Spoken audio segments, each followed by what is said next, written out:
We are live. What's up, guys? Live. Welcome back to another live stream. Let's let those notifications get out for all those people that aren't just waiting for us. You know what, man? I forgot to share this on my channel. I usually share it every week. I'm all glistening from my sweating. Nasty. What up, Cliff? I actually got okay. It zagged like overnight. Like I was waiting to like wake up to just a debacle, and we got super lucky. So I'm pretty blessed on that front. I will say that. Yeah, thank God, because I'm coming in tomorrow. Yeah. No, it's I can't get over. I'll be honest, dude. I was a little worried. Yeah, you guys are gonna get hit heavy, and you're gonna have power out for like a week, and we were gonna have to cancel the trip. Oh, that would have been the worst. That would have sucked. But even though the storm did not hit us, I still got hit with a bunch of things. So that's where the title came from. When it rains, it pours.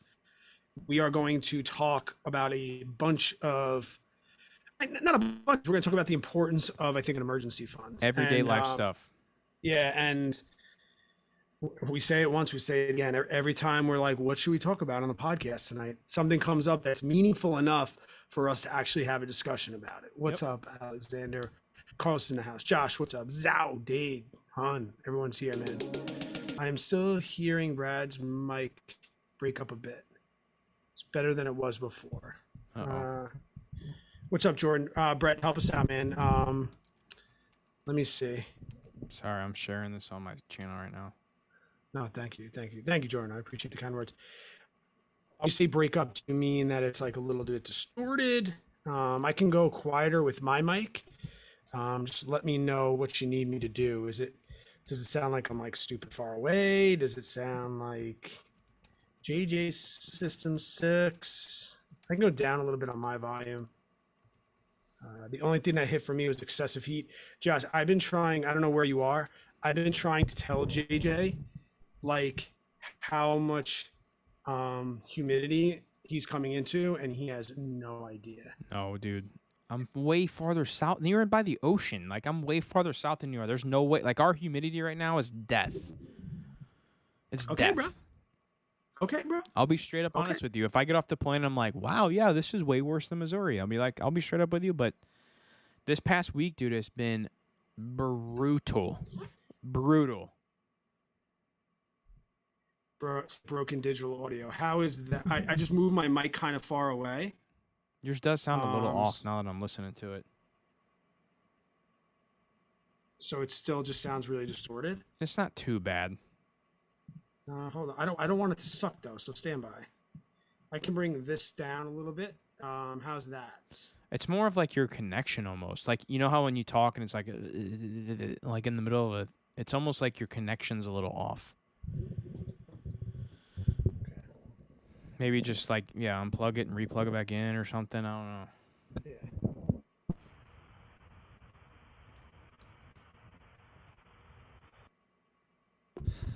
How's that? Does that change anything? We'll see. All right. Yeah, guys, just let us know before. As always, this is the real mic. Just unfortunately, I can't put those both in. Little laggy. What? 110s. Oh, gosh.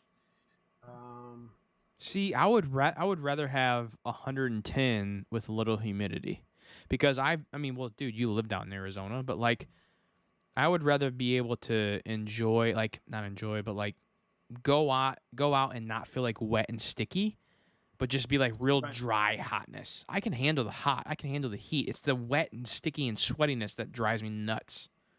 Sweaty. That's how Colorado is right now. It's like. Shout out to Brian. First super chat. Already? So we'll real quick, everybody who's watching right now, Brad's gonna keep, or I guess I can keep track too. Let me get up my good old little yellow pad here. We're gonna keep. Let me answer something in the chat real quick. Go ahead. Trap Cracker, check out my video tomorrow. I talked about it in my live stream on Sunday. I'm going to be posting my thoughts on doing options with ETFs and mutual funds. So check that out on my main channel tomorrow. That's a good one. As of I'm sending you a picture right now because this is all you, bro. Shout out to Brian though. Anybody who leaves a super chat tonight, we're gonna keep track and we're gonna do like a little cheers on Instagram. Maybe we'll go Instagram live or something. Because I'm flying up to New York, or if you're my son, it's Unork. New York. Lindsay, my wife, and I will be there tomorrow, bright and early at 9:30. I think is when our plane lands. Somewhere around there, 9 something. So we'll do a nice little live stream or a cheers or something on Instagram for all of our super chat members. Brian Hun, you're first one on the list, dude. I appreciate it big time. Appreciate the support. It really does mean a lot, bud. And if we're able to meet up in New York, that'd be great. Grab a beer or something. Where you staying? Yeah. Where's he gonna be? I know we were talking about in the Discord, guys. If you don't know, we go live for a half hour before on Discord. They don't really ask us anything, so we kind of just they watch us hang out. We're hanging out. Yeah, they watch us screw up our audio. But I don't know if he said it in there, but where is he gonna be? I don't know. Not sure. Oh gosh, I wish I knew what I freaking sounded like. I kind of want to like bring it up real quick. Let me bring this up real quick. Shit. Guys, first time ever. This is an average money first. I brought a cooler down for tonight. Oh boy. That's how hot it is. We ain't playing any games. That's how hot it is. I brought a cooler down, and I have a 12-pack. I have a 12-pack of the champagne of beers. Oh, Massachusetts is far, my man. Massachusetts is far. It's far. Can we just get an update while I'm looking this up? Is my voice that shitty? I don't think it's too bad. Oh, it sounds better after I plugged it back in? Yeah. I think you were a little laggy on your side too. Okay, thank you, Josh. I appreciate it. As long as it's not excruciating, like I'll go. I don't want you guys to like that audio is the fucking worst. I mean, if it's bad, I'll fix it. Sounds like a broken cell phone connection. What? Brian says that would be so cool if I can meet up with you all this weekend. Brad and JJ, y'all need to get in on AMC and SPRT. I'll have to look up SPRT. I'm not familiar with that. SPRT has a 76% short interest and a low float of shares. Interesting.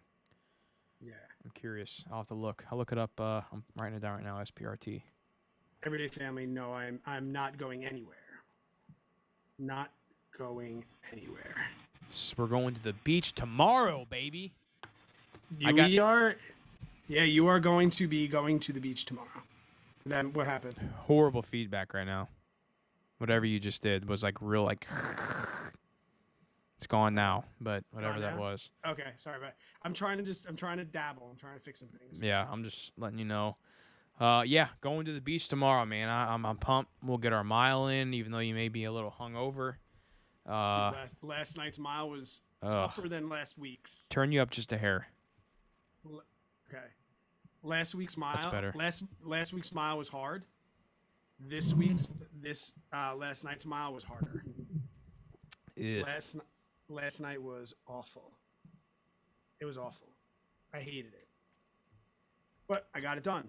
Yeah. I said I'm gonna hate a bunch of them. I'm sure I will too. Are you sweating bullets too? Me?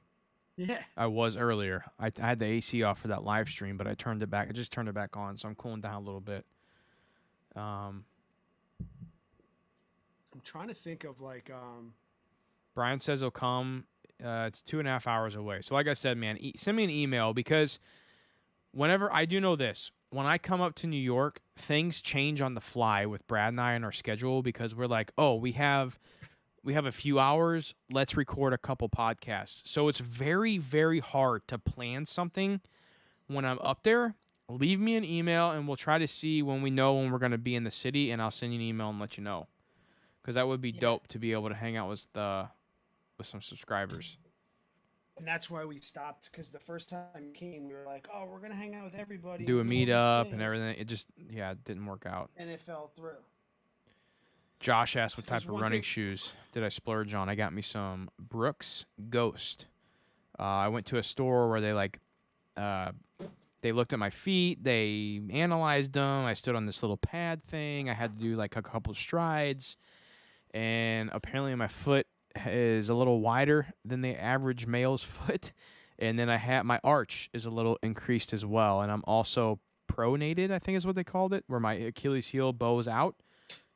So I brought Brooks Ghost, and I'll tell you what, when I ran today, I've never felt anything like that before in my life. I've never ran on good running shoes except when I ran track, and I had like those spiked track shoes, and they felt like, feathers on your feet. But when it comes to just like running, oh my gosh, I increased my mile time by like 30, 40 seconds. Because I ran so there's two routes I run. One that has a lot of hills, and then one that's just a flat stretch. And you guys maybe see that on that Strava app. And I ran the hills today, and I ran my first mile under 9 minutes in years. And I guarantee you, it's because it was those shoes. 100%, man. I mean, they're incredible. Hey, I'm gonna try a different mic quick. Okay, you sound good right now, but okay, go ahead. How does this sound? Very quiet. Very quiet. Okay. Too quiet. How about now? How does that sound? Horrible. Does that sound horrible? Really? Sounds horrible. Bad wire or something. Okay. So let's go back to what I just had. Jeremy, what's up, man? Brad's got 10 champagne beers. 12. Well, there's like 8 left. Oh, my. I'm not drinking much tonight. I got to wake up at 3 o'clock in the morning tomorrow to catch my flight. I can just drive in and get you. Yeah, but you get to sleep till 9 o'clock. Yo, what kind of Starbucks is your wife like? I want to surprise her. She likes vanilla lattes. Iced? No, warm. Is she fucking crazy? Has she ever had an iced vanilla latte? Yeah. She likes warm. No, she'll do iced every now and then, but she likes warm. I'm bringing her ice because by the time I come get you, it's going to be cold. Okay. Like, I'm going to pick it up on the way. All right. And I'm going to surprise you. Ooh. I'm going to get you my go-to. Okay. I'll like anything, so. I'm going to kick you in the face. I'm down. All right. With Do you want to record a podcast? Yeah, let's do it, man. I mean, like I said, we'll stay on a little bit tonight. I can't stay on too long because I want to get down and get to bed. We're not going anywhere until the super chats are gone. That's true. That's true. And we're also doing a shout out to all super chats when I'm in town with Brad. We're gonna do something special. I don't know what, but yeah, we'll do something. And in the words of my wife, Tara Finn, that Brian Hunt needs to go to bed. Brian's a legend, man. He's a legend. Oh, remember last week we were all worried about the COVID because we were hanging out with Chris who had COVID. We all got tested. We were all negative, so it's good. Good deal. All right. I kind of want to be able to share. I want to show my. What am I trying to say? I want to show my sinking funds. I kind of want to share your screen. Yeah, maybe I will bring that up when we get to it. Yeah, do it. That'd be a good idea. Because I think. Because I'll do the intro and then while you're what's up? Brett says, then Brett has to buy JJ a share of Starbucks too, right? Because I was doing that out in Hawaii. When Lindsay would buy Starbucks, I'd buy a share of Starbucks. Exactly. That's funny. Yeah, no, we can buy. Do you want to buy a stock with all the super chats tonight? We'll let them vote at the end or something. Oh, that's a good idea. That's a really good idea. How about this, Brian? Every dollar that you super chat tonight, we'll put into AMC. No. Oh, okay. AMC or SPRT. Okay, what's SPRT? I haven't looked at it yet, but he said high short interest, so we'll see.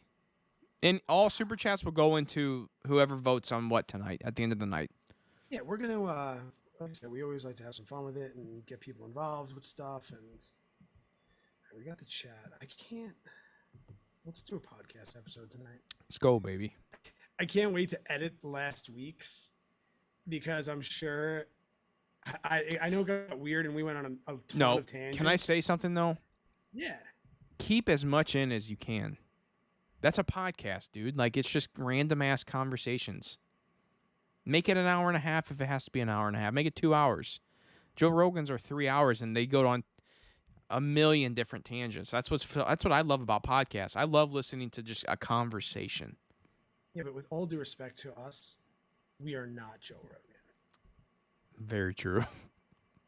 That's so true.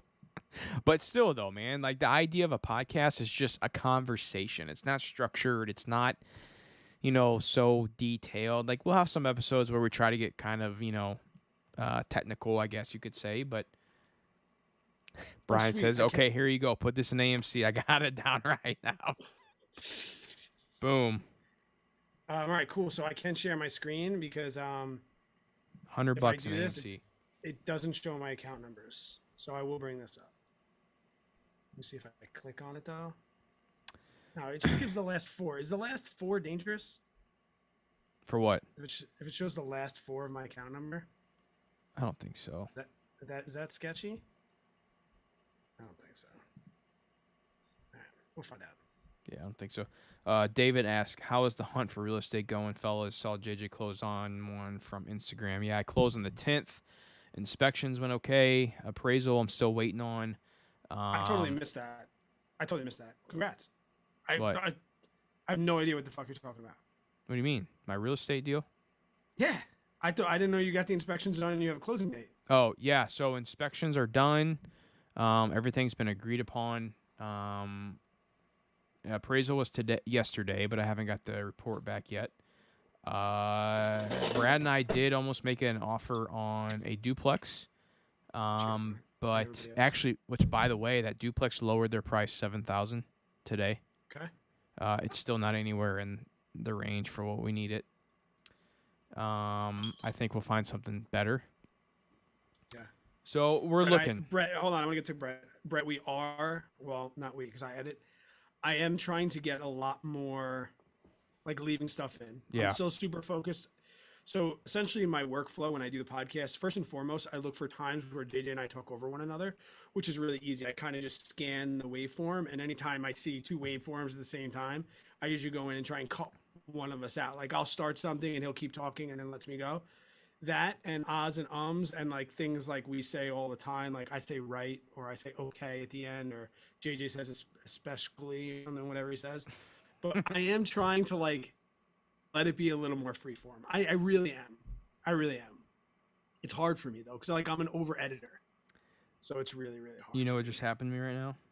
This is what pisses me off. I have no idea what the new YouTube update is. What's the new Trap Cracker? What's the new YouTube update? Go ahead, Jay. I have these scammers on Instagram. Too many, man. My wife gets like 3 days from you. And one of them just tagged me in a post, acting like it was me. What do you mean? It's a post. Somebody's like copying my post, and they literally copy the text and everything, and they're an idiot. And if it has me in it, it tags me. So I'm blocking them right now, and I just reported them. It's JJI Buckner is the new one. God, I can't stand Doesn't it. Doesn't that just make you want to get off Instagram? Like that's why I'm really not on it that much. I mean, no, it doesn't make me want to get off, but it just makes me want to crush these scammer lowlifes. I mean, I wish I could meet them in real life. I would crush them.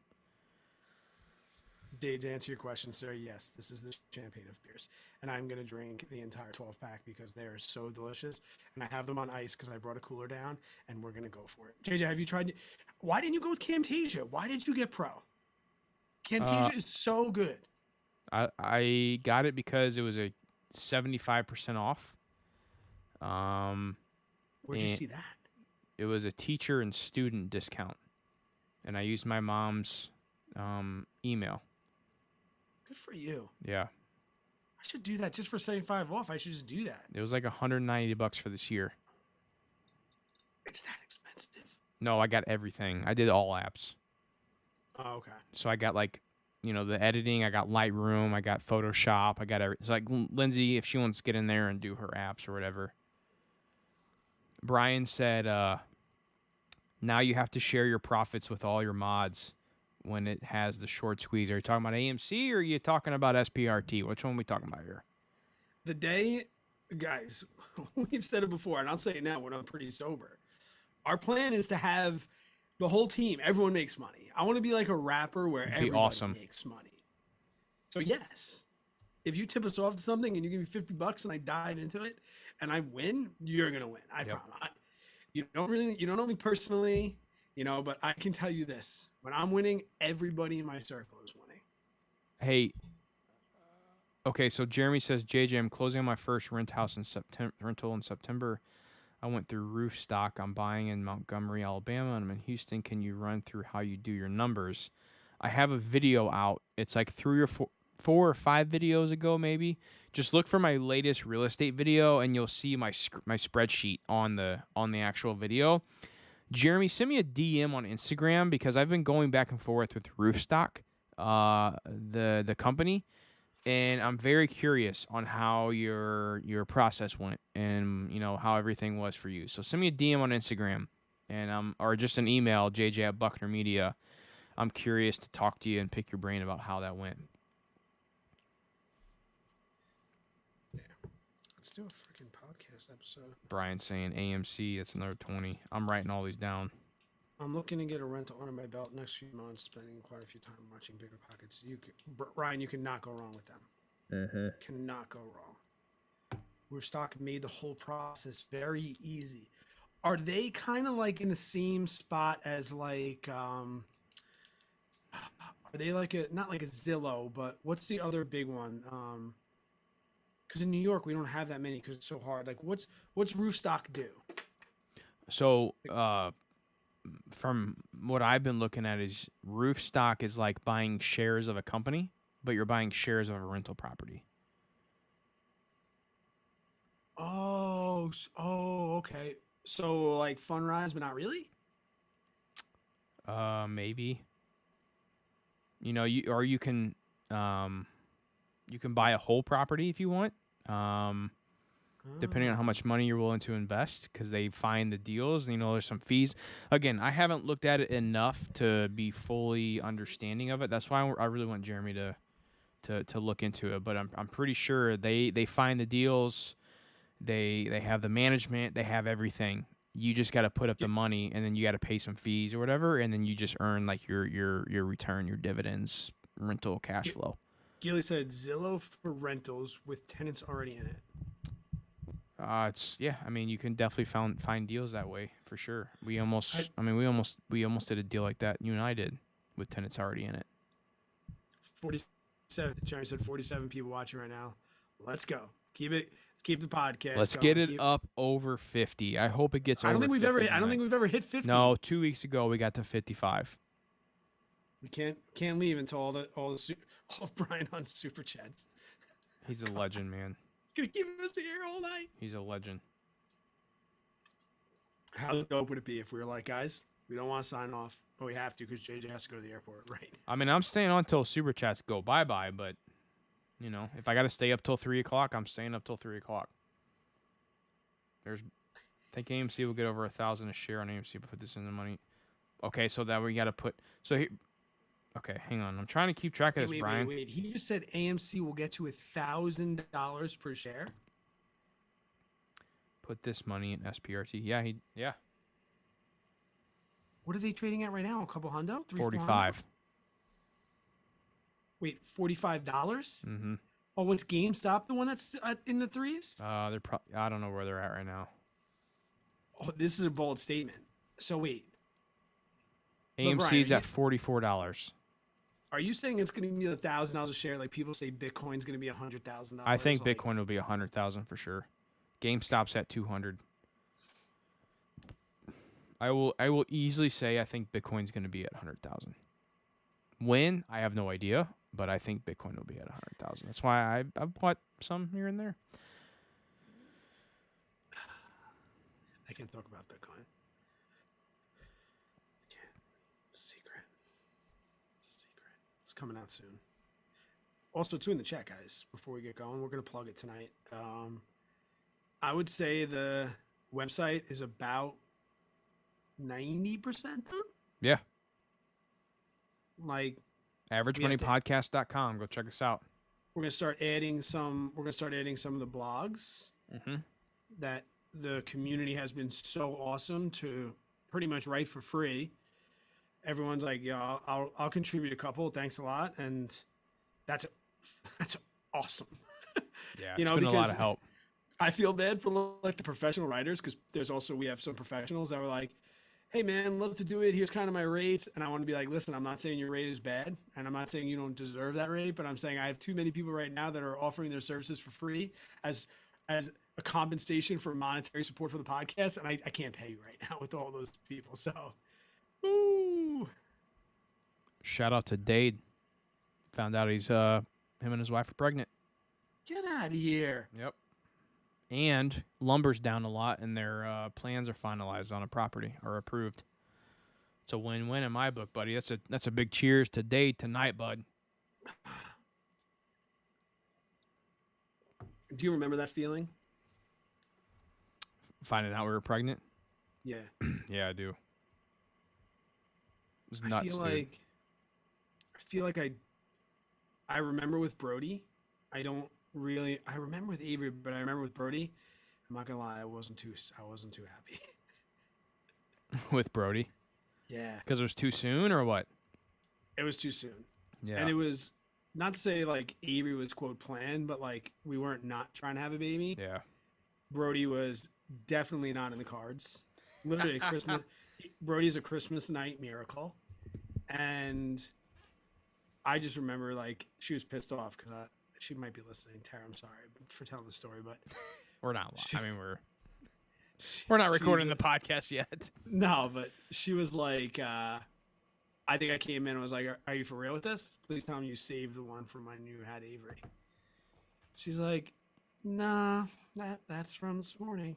I'm like, "I'm gonna go back to bed. Take care of Avery. Get her some breakfast. I'm gonna need a minute." That's crazy. Yeah, we had both of ours planned. I mean, right, almost on the dot. Millie was a couple months. It took a little extra practice, but I wasn't complaining about that. Oh, man. I don't know if it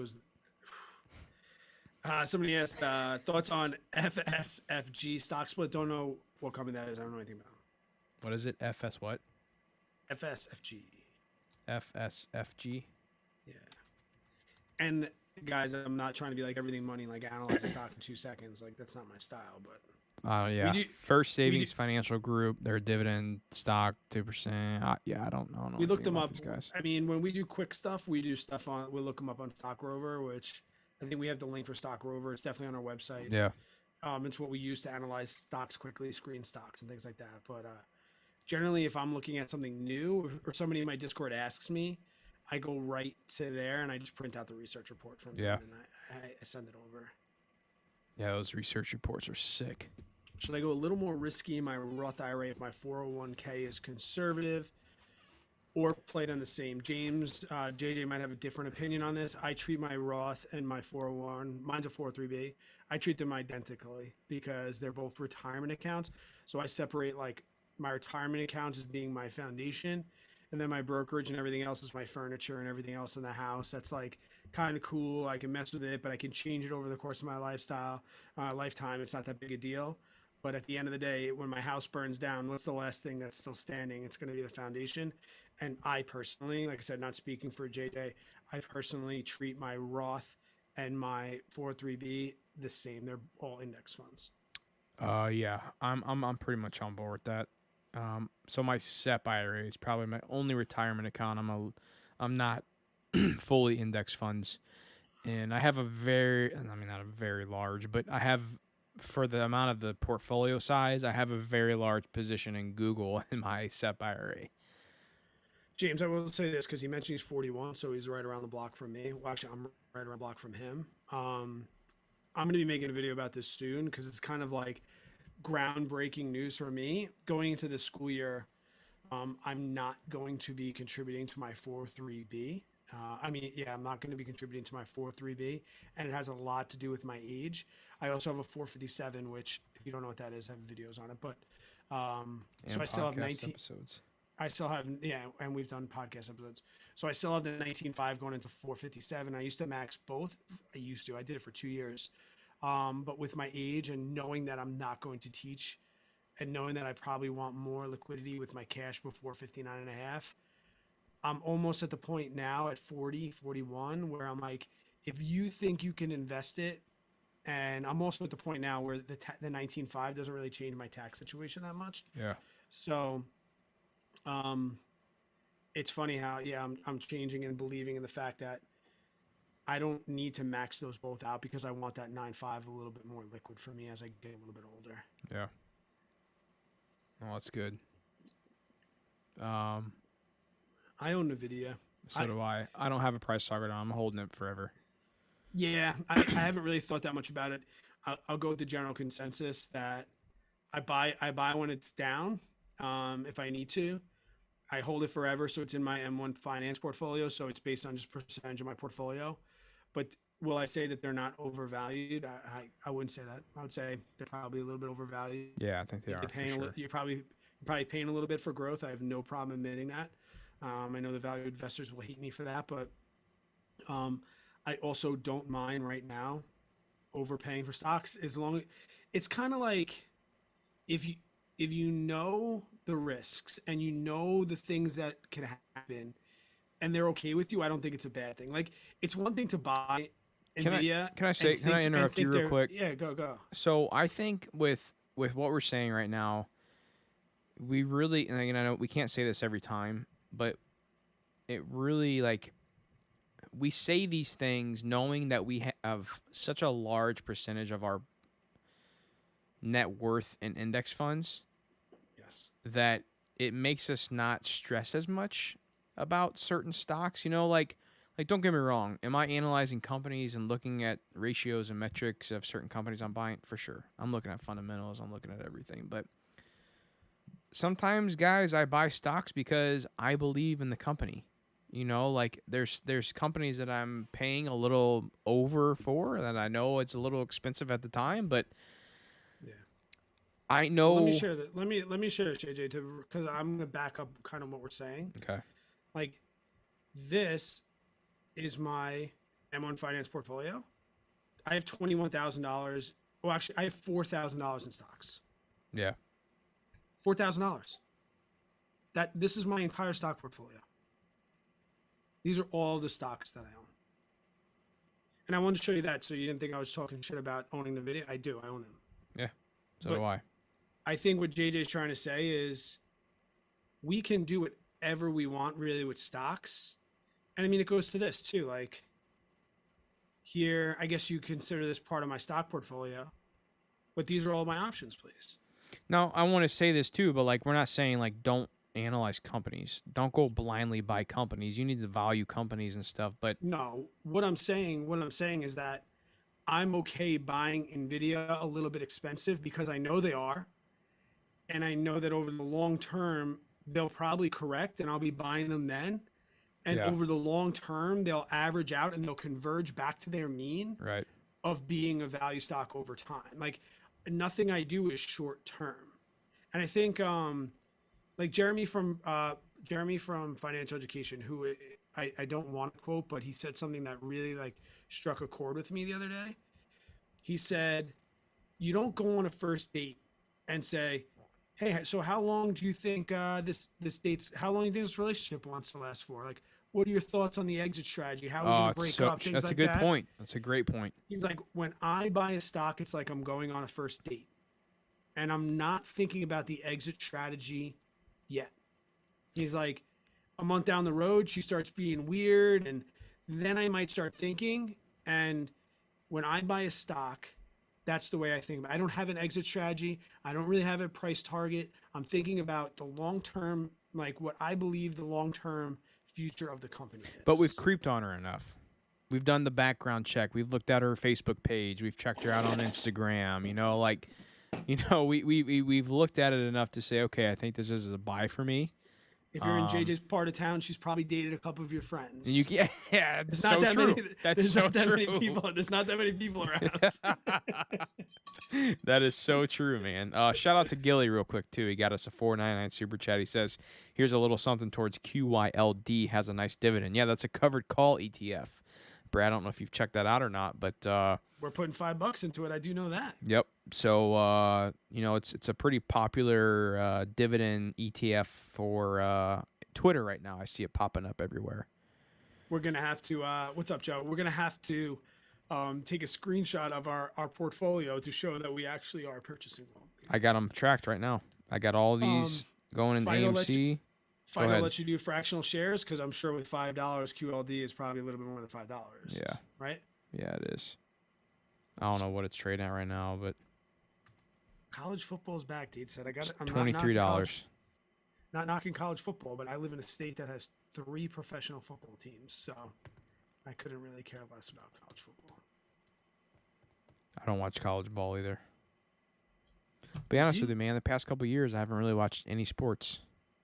Sundays is all about prepping for Monday. Yep. I really don't. Gilly, I know you do, but not a lot of people do. Yeah. Are we recording? Let's do this. Let's knock this podcast out, and then we can do this again afterwards. As always, guys, while we're recording the podcast, keep the chat going. We will stop the podcast. I can edit all that out. Yeah. With somebody. So please, we are still first and foremost here for the chat. If you could keep the questions kind of related to if you keep the questions related to the episode, we'll leave them in. We'll throw them in, but I have no problem taking a natural break. So it's a good idea to write covered calls. I will write covered calls on pretty much any stock that I own. LSU. I won't. Well, because some of yours have a pretty low cost basis and you have a lot of unrealized capital gains. Right. We do say that you do not want to be selling calls if you have a ridiculous amount of unrealized capital gains, because you are going to get assigned one day. Even if you're writing deltas of 0.2, 0.1, you're going to get assigned. I've seen it happen. So, Gilly said, "Yo, get a full share." There we go, Gilly. One share of QLD. We'll buy it. It's going in the portfolio. Robin, I'm actually a Chicago Bears fan. Long story. Yeah, Bears. Yeah, Bears. The Bears. Go Chiefs. What are you drinking tonight, Brad? We'll talk about that when we record. Go ahead. And I got the party shirt on. I'm ready. Because you come on Fridays. But I'm coming tomorrow, so it's time to celebrate. Come on Thursday. I can't wait. All right, let's do this. I'm recording. I can't wait to body surf tomorrow. I'm pumped, dude. I love me some body surfing. I vacuumed the pool today. It's dope. My brother, who's a PA, freaking called the owner of a restaurant and was like, yeah, my brother said he got vetoed on reservations last night. You're going to need to open up a table for him and his friends. And they're like, okay. And Danny called me. He's like, yo, you got a 7 o'clock table for 4 right on the water. I was like, my man. Wow. Big shot, bro. Big shot, Danny Finn coming in hot. Crazy. I'm so pumped, man. It's going to be such a good trip. Lindsay, I'll tell you what, dude. Lindsay's been a while since Lindsay's been out. Because we were talking about today, we haven't been out since like Millie's been born, really, with me and her. She's very excited. Well, yeah, because you guys will go on like a date night. We'll do date nights, but we haven't been anywhere since Millie's been born together. Dude, she's so excited, man. And like, you know, your wife, and you can tell she's like in a better mood and stuff. Like, she was like all in it today. I'm like, you're excited to go to New York, aren't you? She's like, I'm excited, yeah. I don't know if your wife's like this, and I'm speaking to the girls in the room. I guess I don't know. Robin might be the only girl representative in here, but like Tara's like, you know, I'm excited when I make sure that I shave my knees. She's like, I always miss my knees. She's like, when I'm shaving my legs, I always like miss my knees. She goes, you know, we're going something fancy when you look down. They're clean. Knees are crisp. Sorry, Tara, once again, if you're listening to the podcast. Speaking of wives, we're gonna one of the episodes we're gonna record when we're in town, because this is all business trip. Is we are going to have the wives on, both wives together, and we're gonna do a little. I don't know where it's gonna go, to be honest, man, but it's gonna be fun.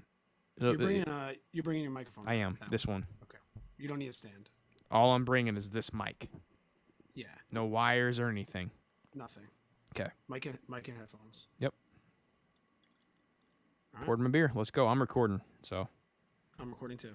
Oh, I don't have an SD card in. Stand by. Okay, well, I'm going to restart my recording then. Stand by, guys. And I saw us hit 50 earlier, so let's go to that. I'll take a drink to that. Give me 1 second. Let me open this back up. Audacity for the win. Guys, we appreciate you stopping by and listening to the live stream and joining in on the podcast. You guys get to listen to these episodes raw, unedited.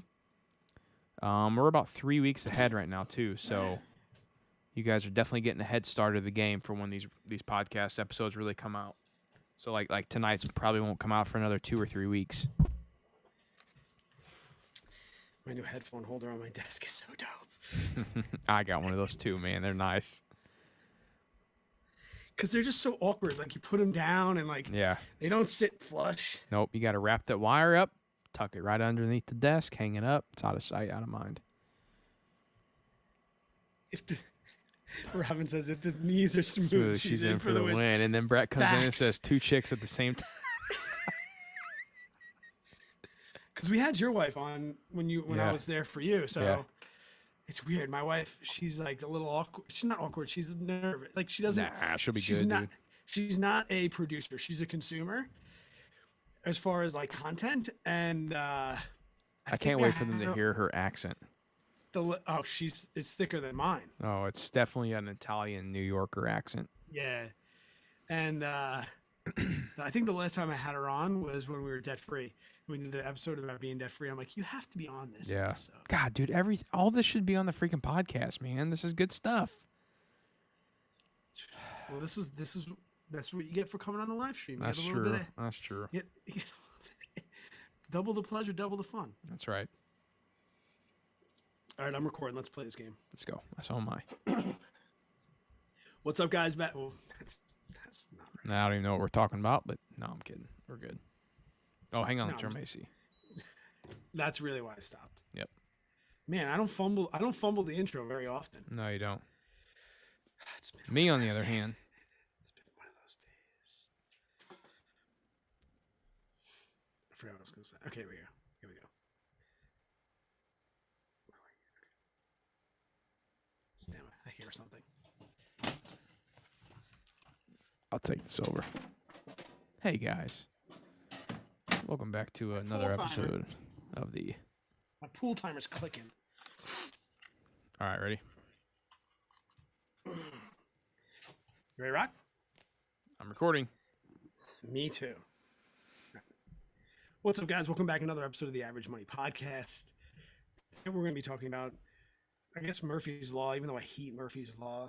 You know, when it rains, it pours. I do want to say probably sometimes good things too, like everything comes in cycles, but when it rains, it pours. And when we have unexpected expenses, it sucks.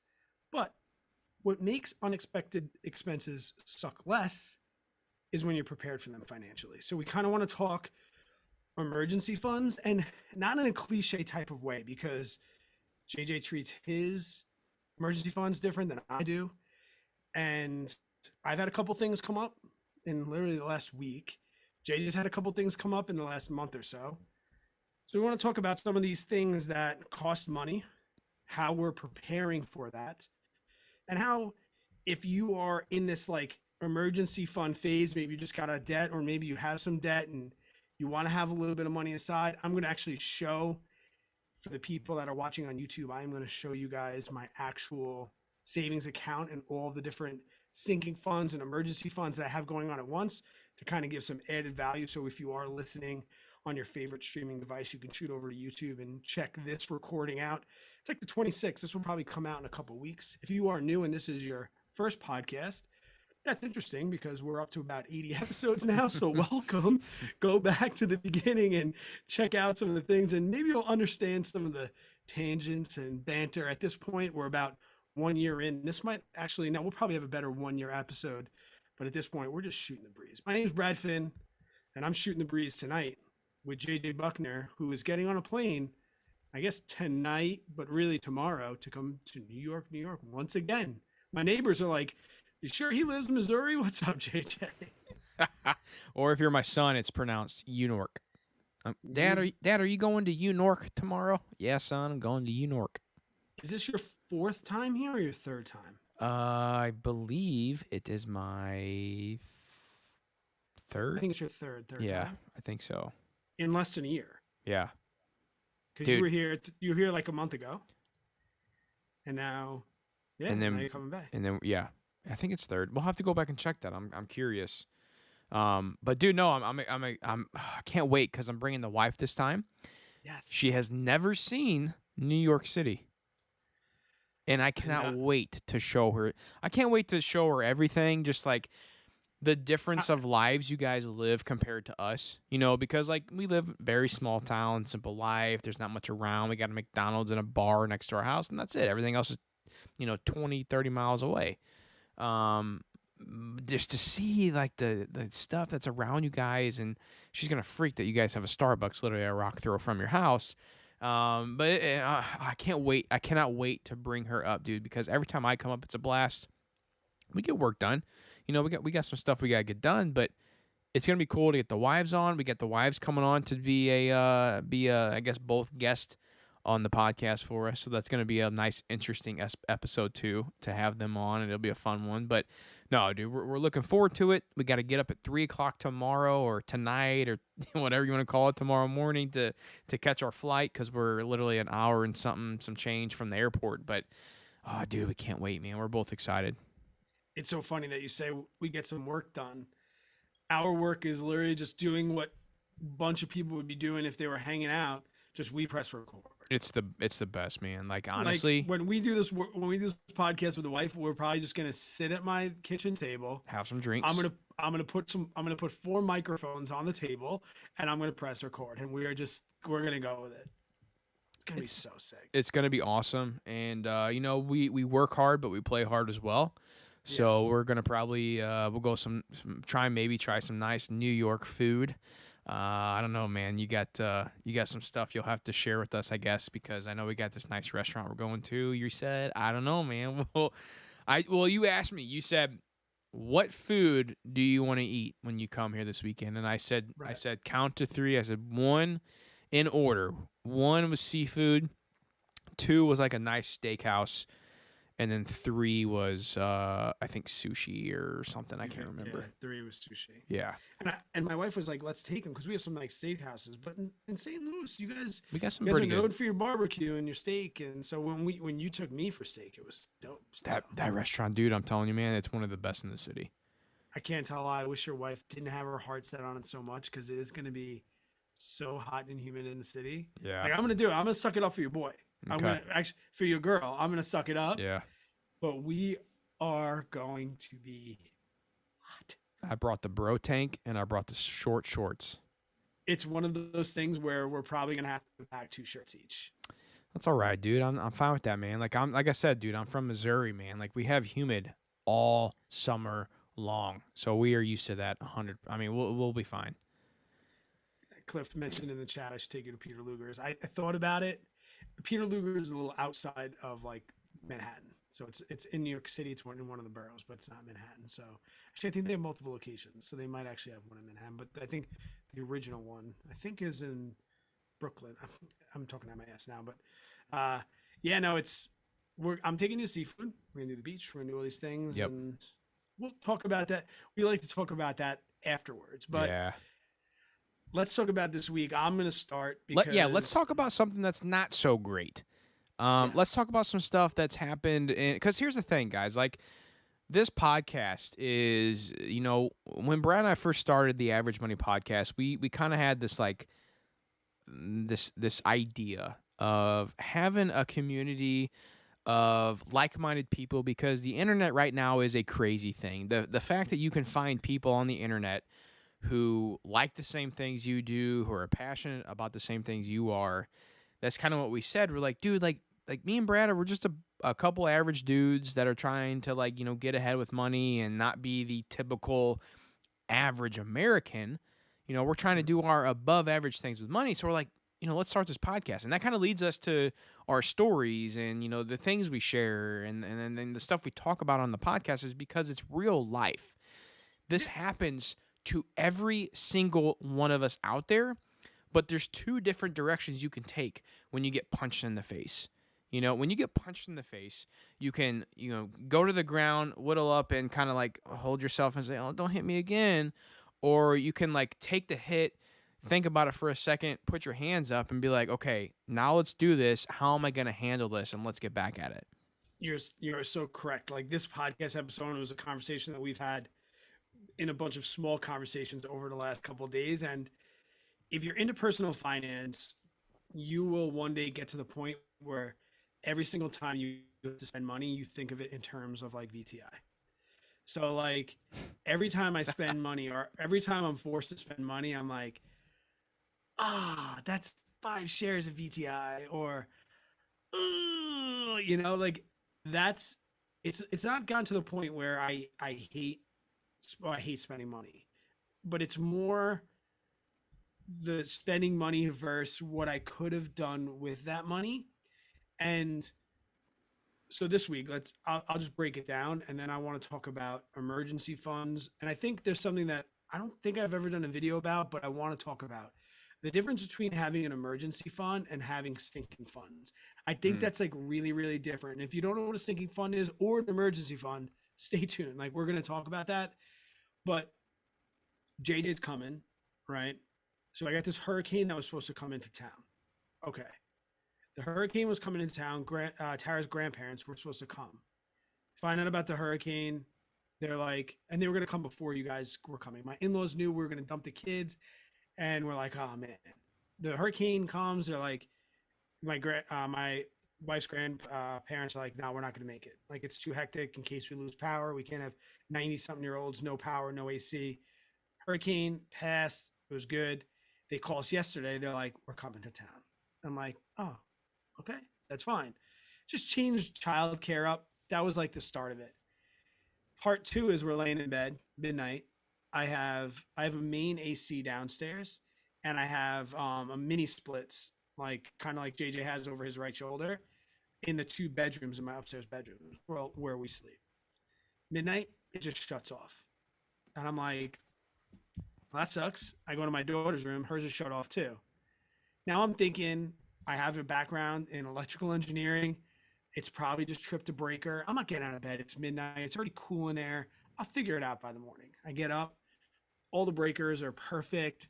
I open up the AC unit because I'm, like I said, pretty handy. And there's a fuse blown. And I'm like, sweet, blew a fuse. Now, when you blow a fuse, you either replace that fuse and turn the power back on and you're golden, or it explodes immediately, which it did. So now it's like, all right, no problem. Let's just call somebody. I have money saved for these sort of things. But if you've tried to hire any one of the trades, a plumber, an electrician, HVAC, a general contractor, if you tried to hire anybody in the last year, they're literally just like, we're never going to get there. Like I called 4 different companies, one of which I kind of had a relationship with the guy, and he was like, Brad, I can't get to you for at least a week. I don't know what to tell you. Wow. I tried to play the sob story. I'm like, yo, I got friends coming from out of town. He's like, it was funny because he was like, you have friends? Like he played that joke card. He's like, oh, you have friends? And I was like, the irony behind that question is that they're friends that I have met over the internet and I've never actually met them in person before, and they're coming. And he was like, son of a bitch. He goes, and I was like, yeah. He goes, yeah, I still can't get there. So, like JJ said, I could have been like all like upset and been like, I'm screwed. No, I called around. Everyone's got like an old window unit AC sitting in their house. I have enough friends on Facebook. I was like, yo, I'm gonna just put on Facebook, does anybody have any window units? Sure enough, by noon, a couple friends had one. I put him in. I called my buddy at the HVAC and I was like, hey, it's almost fall. Hopefully I won't need this freaking AC. If it was like June, I'd be a little bit more frantic, but didn't really need to worry about it because it's going to be fall soon. So I was like, I'm going to do window units. Get here when you can get here. Now, the side story with that is I can either get like a $250 service call and he knows how to fix it and done, which I don't think it's going to be because I had my like nerd tester out and I was like checking continuities and voltages and stuff. I think I need a new board. And if I don't need any, I might need to replace the whole unit, which is like $2,500. And I'm out there tinkering. It's like 90 degrees. I'm trying to figure this out. I'm sweating. I come inside and Tara's like, it's not good. I'm like, no, it's not great. She goes, no, I don't mean the AC. Yes. What do you mean? She goes, the microwave crapped out. It's not heating anything. And I was like, today? She's like, yeah. And my wife's smart too. I was like, did you put water in there to try and boil water? She says, Brad, I tried everything. Now, the irony behind that is, as you guys know here on the podcast, I just redid my whole kitchen. $50,000 for my kitchen and my bathroom. The one appliance we did not replace was the microwave. Why? Because I'm frugal. I said to Tara, it works. It's a microwave. It's stainless steel. It matches everything. It's great. And she was like, okay, Brad. Remember when I talked a couple episodes back about the kitchen? And I was like, we had our like list of priorities. Yeah. And every time we went up one, we had to chop something off the bottom. Well, new microwave was one of those things on the bottom. So when we got the glass shower curtain rod enclosure, microwave got the shit. It got cut. Well, literally a month later, microwave's out. It's gone. See you later. I was about to rip it off the wall. I have it on the wall for show right now. It's for show. And like I got JJ coming. I don't have time. I don't have time for these things. Yeah. But I'm back to like these things. Like I think about that $2,300 unit. I'm like, man, that's so many shares of VTI. But it's not going to hurt my financial situation. It's just going to slow my financial progress. And that is something that we really want to talk about on this episode. How prepared I am for dumb shit like that when it happens, to just not even like worry about it. And I want to just take a second. Brian, thank you so much for the additional $10 super chat, bud. I really appreciate your weekly generosity to the podcast. Yes. And the support that you give us. So I don't know. That's kind of like where I'm at with the spend. Now, these are things that are exacerbated by the fact that we have our normal spending, right? It's back to school time. And if you have small kids, or you're going to have small kids one day, you get this, I call it the naughty list. Every single year, about a week before school, 2 weeks before school, you get the naughty list. And what are the naughty lists? It's like, it's the school list of things that you need to buy to go to school. And it's like, what, like smock? I'm like, what the hell do I need to purchase? A smock, a bed sheet, 4 different pencils, 3 different, and it's like, if you love Target, it's a dream. Like my wife's like, I'm going to Target. It's going to be dope. I can't wait to get all the school lists. So I got all the school lists, and once again, totally prepared for all these expenses because I have saved. Not so much, this is not emergency fund stuff, to be honest with me. My AC unit going out is not an emergency to me. It's something that I have in my sinking fund. And I kind of learned that from JJ. When you have real estate properties, you need to start taking money out of the rent every single month, and you save it for, I think, what he calls capital expenditures. For all the real estate people out there, I'm pretty sure that's what we're talking about when we talk CapEx. So I said, if I'm going to do that with real estate, I'm going to do that with my own personal property. I'm going to save up for things that are going to come up with that house that aren't necessarily emergencies. They're just things that come up. Am I wrong, JJ, when I say that, like, for a rental property, CapEx, when you take out every single month, CapEx is for things that can happen outside the house or happen to the house, roof, AC, boiler, other appliances. That's what CapEx is? Yeah, I mean, CapEx are your large expenses, your AC, your roof, your siding, the big things that happen. Let's say you got a storm come in or whatever, and you got to replace it, whatever it is. But one thing I want to point out here, Brad, as you were talking and saying all that, is that we need to think about this for a second. There's been a study come out that 70% of Americans right now cannot afford a $1,000 expense. Think about that for a second. 70% of Americans cannot afford a $1,000 expense. That means they're going out to get their credit cards, or they're having to borrow money, or they're waiting until the next paycheck comes in. That right there is a very, very scary statistic. Yeah. That But like, when should people be saving up for this expense, JJ? Like, what is your position on saving for? Because we know the whole Dave Ramsey baby step one, save $1,000 emergency yeah. fund, and we've done an episode about Dave Ramsey and how we feel about that. So let's not make this about Dave Ramsey. Let's Mm-hmm. make this more about when should you start thinking about capital expenditures. Like, if you're not a homeowner and you're renting, like, do you consider the do you consider my AC blowing out an emergency fund expense, or do you think people that are homeowners should have a sinking fund? And like I said, maybe I should get to the differences.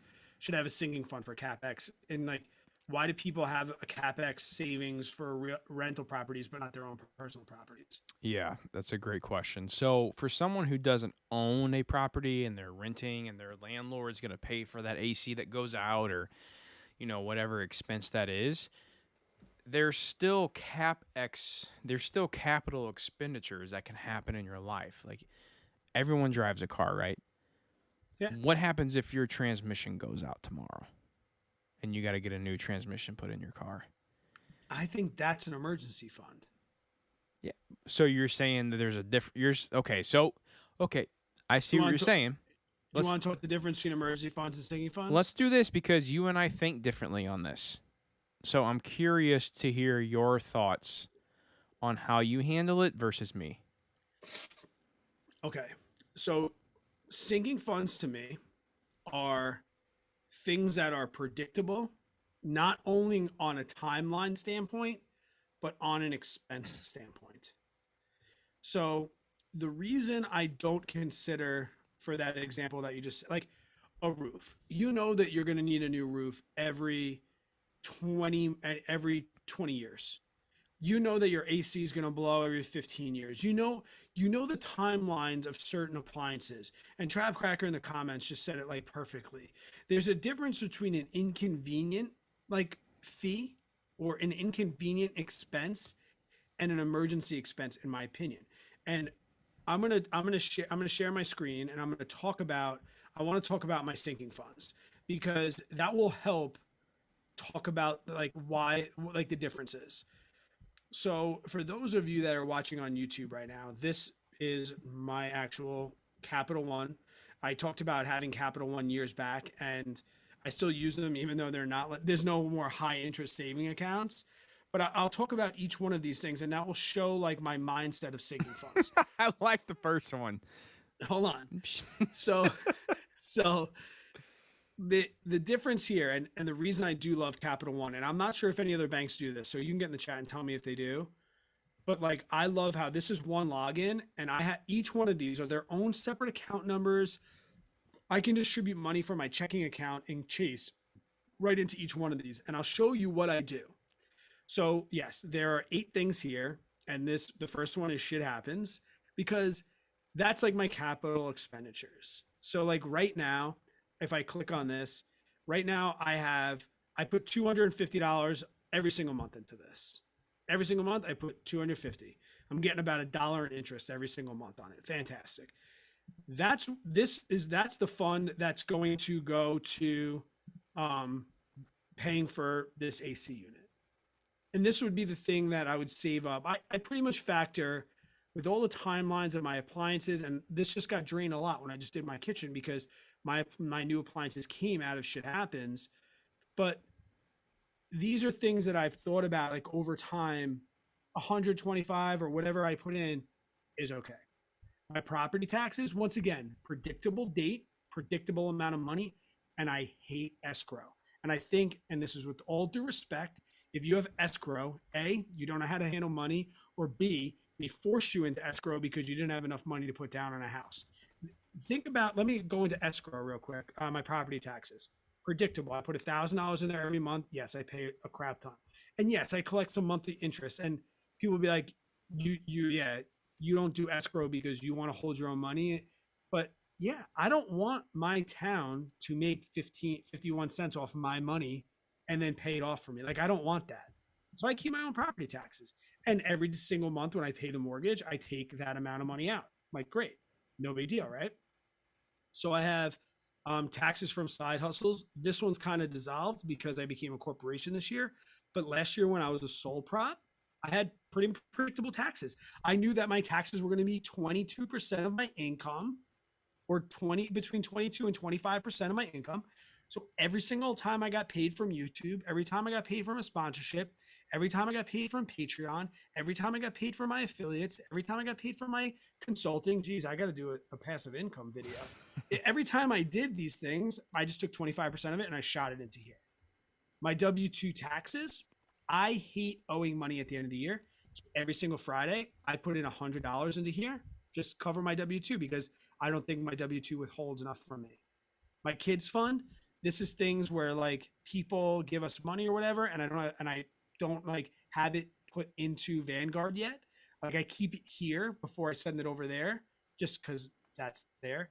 This wedding fund one just got dissolved because I knew I had a bunch of weddings. I know how much I give as a gift. I know how much it costs me to travel. Like these are all predictable expenses with predictable dates. My summer fund, I don't, how much do I put into this every month? $100 every single month. JJ, we got $1,200. I got 1 week. I got 3 days of summer left, and we got $1,200. Let's party, baby. Let's go.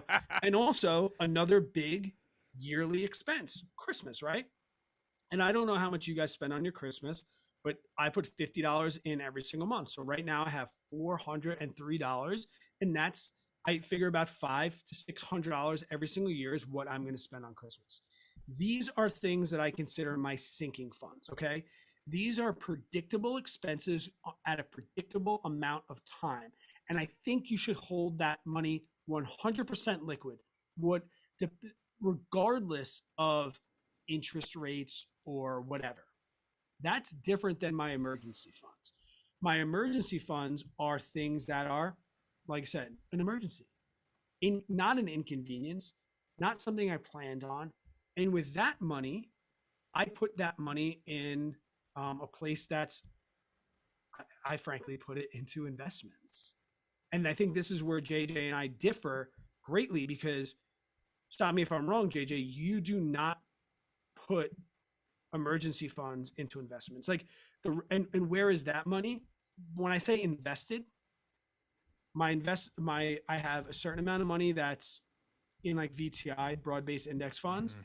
And then I have things like real estate properties, like JJ and I are liquid a certain amount of money. And when I say liquid, mine's in the money market fund with Vanguard, right?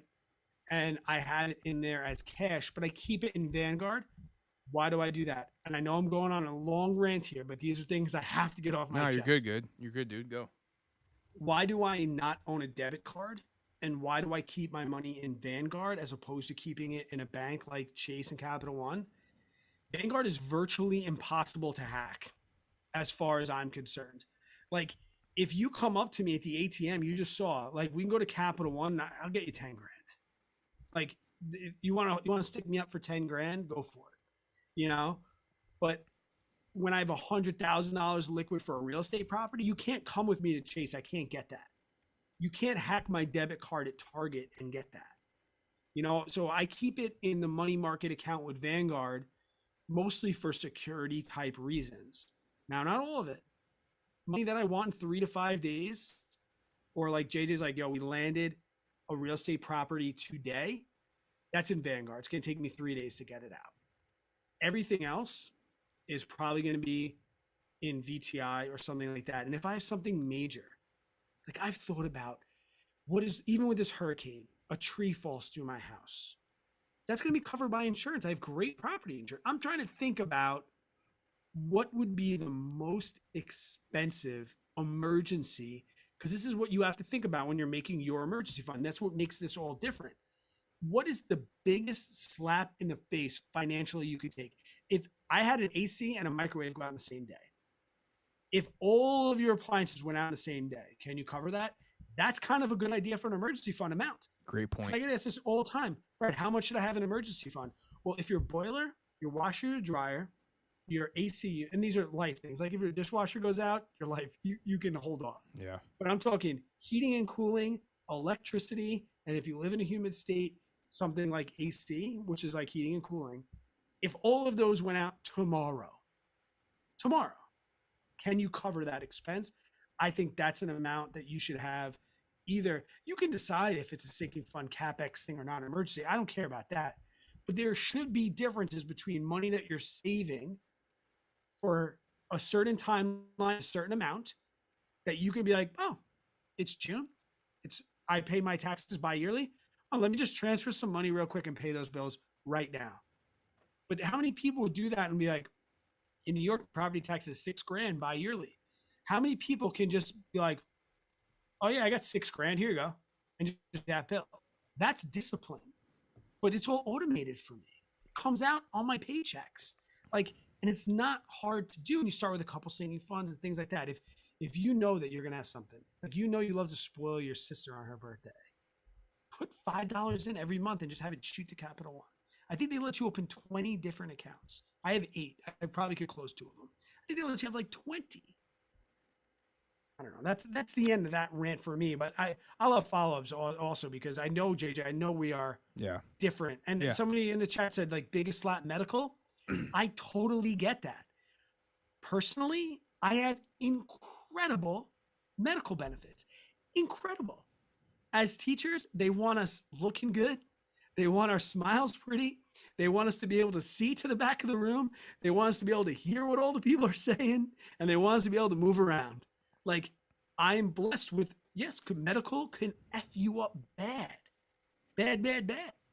For me, though, that's not something I need to think about as an emergency. I can take a header on my bike and get hit by, like, I can break my back tomorrow body surfing with JJ. And I'm going to pay a copay. I'm going to pay a copay and I know, dude, I can't wait to get some salt water up your nose. But these are things, if you're like listening to the podcast and you're like, okay, how do I think about coming up with my emergency fund number? Because if you're like me, it pisses you off when you try and Google that and someone says 3 to 6 months. You need 3 to 6 months of medical. I mean, you need 3 to 6 months of expense. No, you need as much money as you need to live until you can make more money to live. Yeah. And if you're like me, that has a pretty secure job, a pretty good income, awesome insurance, and some sinking funds, that's why I don't hold any money liquid. And people criticize me for it. I'm like, what? You tell me, because people want to criticize you. Like, right? Nobody cares about what you eat. Nobody cares about your health, how heavy you are, how fat you are. You tell people a vegan, and all of a sudden they're worried about your protein intake. It's the same thing.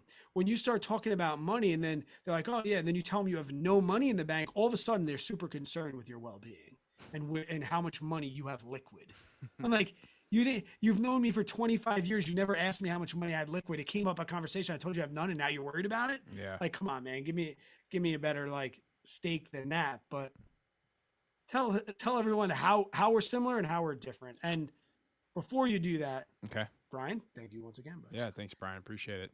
But yeah, JJ, tell me, like, how are we similar and how are we different when it comes to that? Yeah, so it's funny, man, seeing those accounts. I did a quick addition of all those accounts, and I'll be honest with you, we're almost completely on par, but I just do it a different way.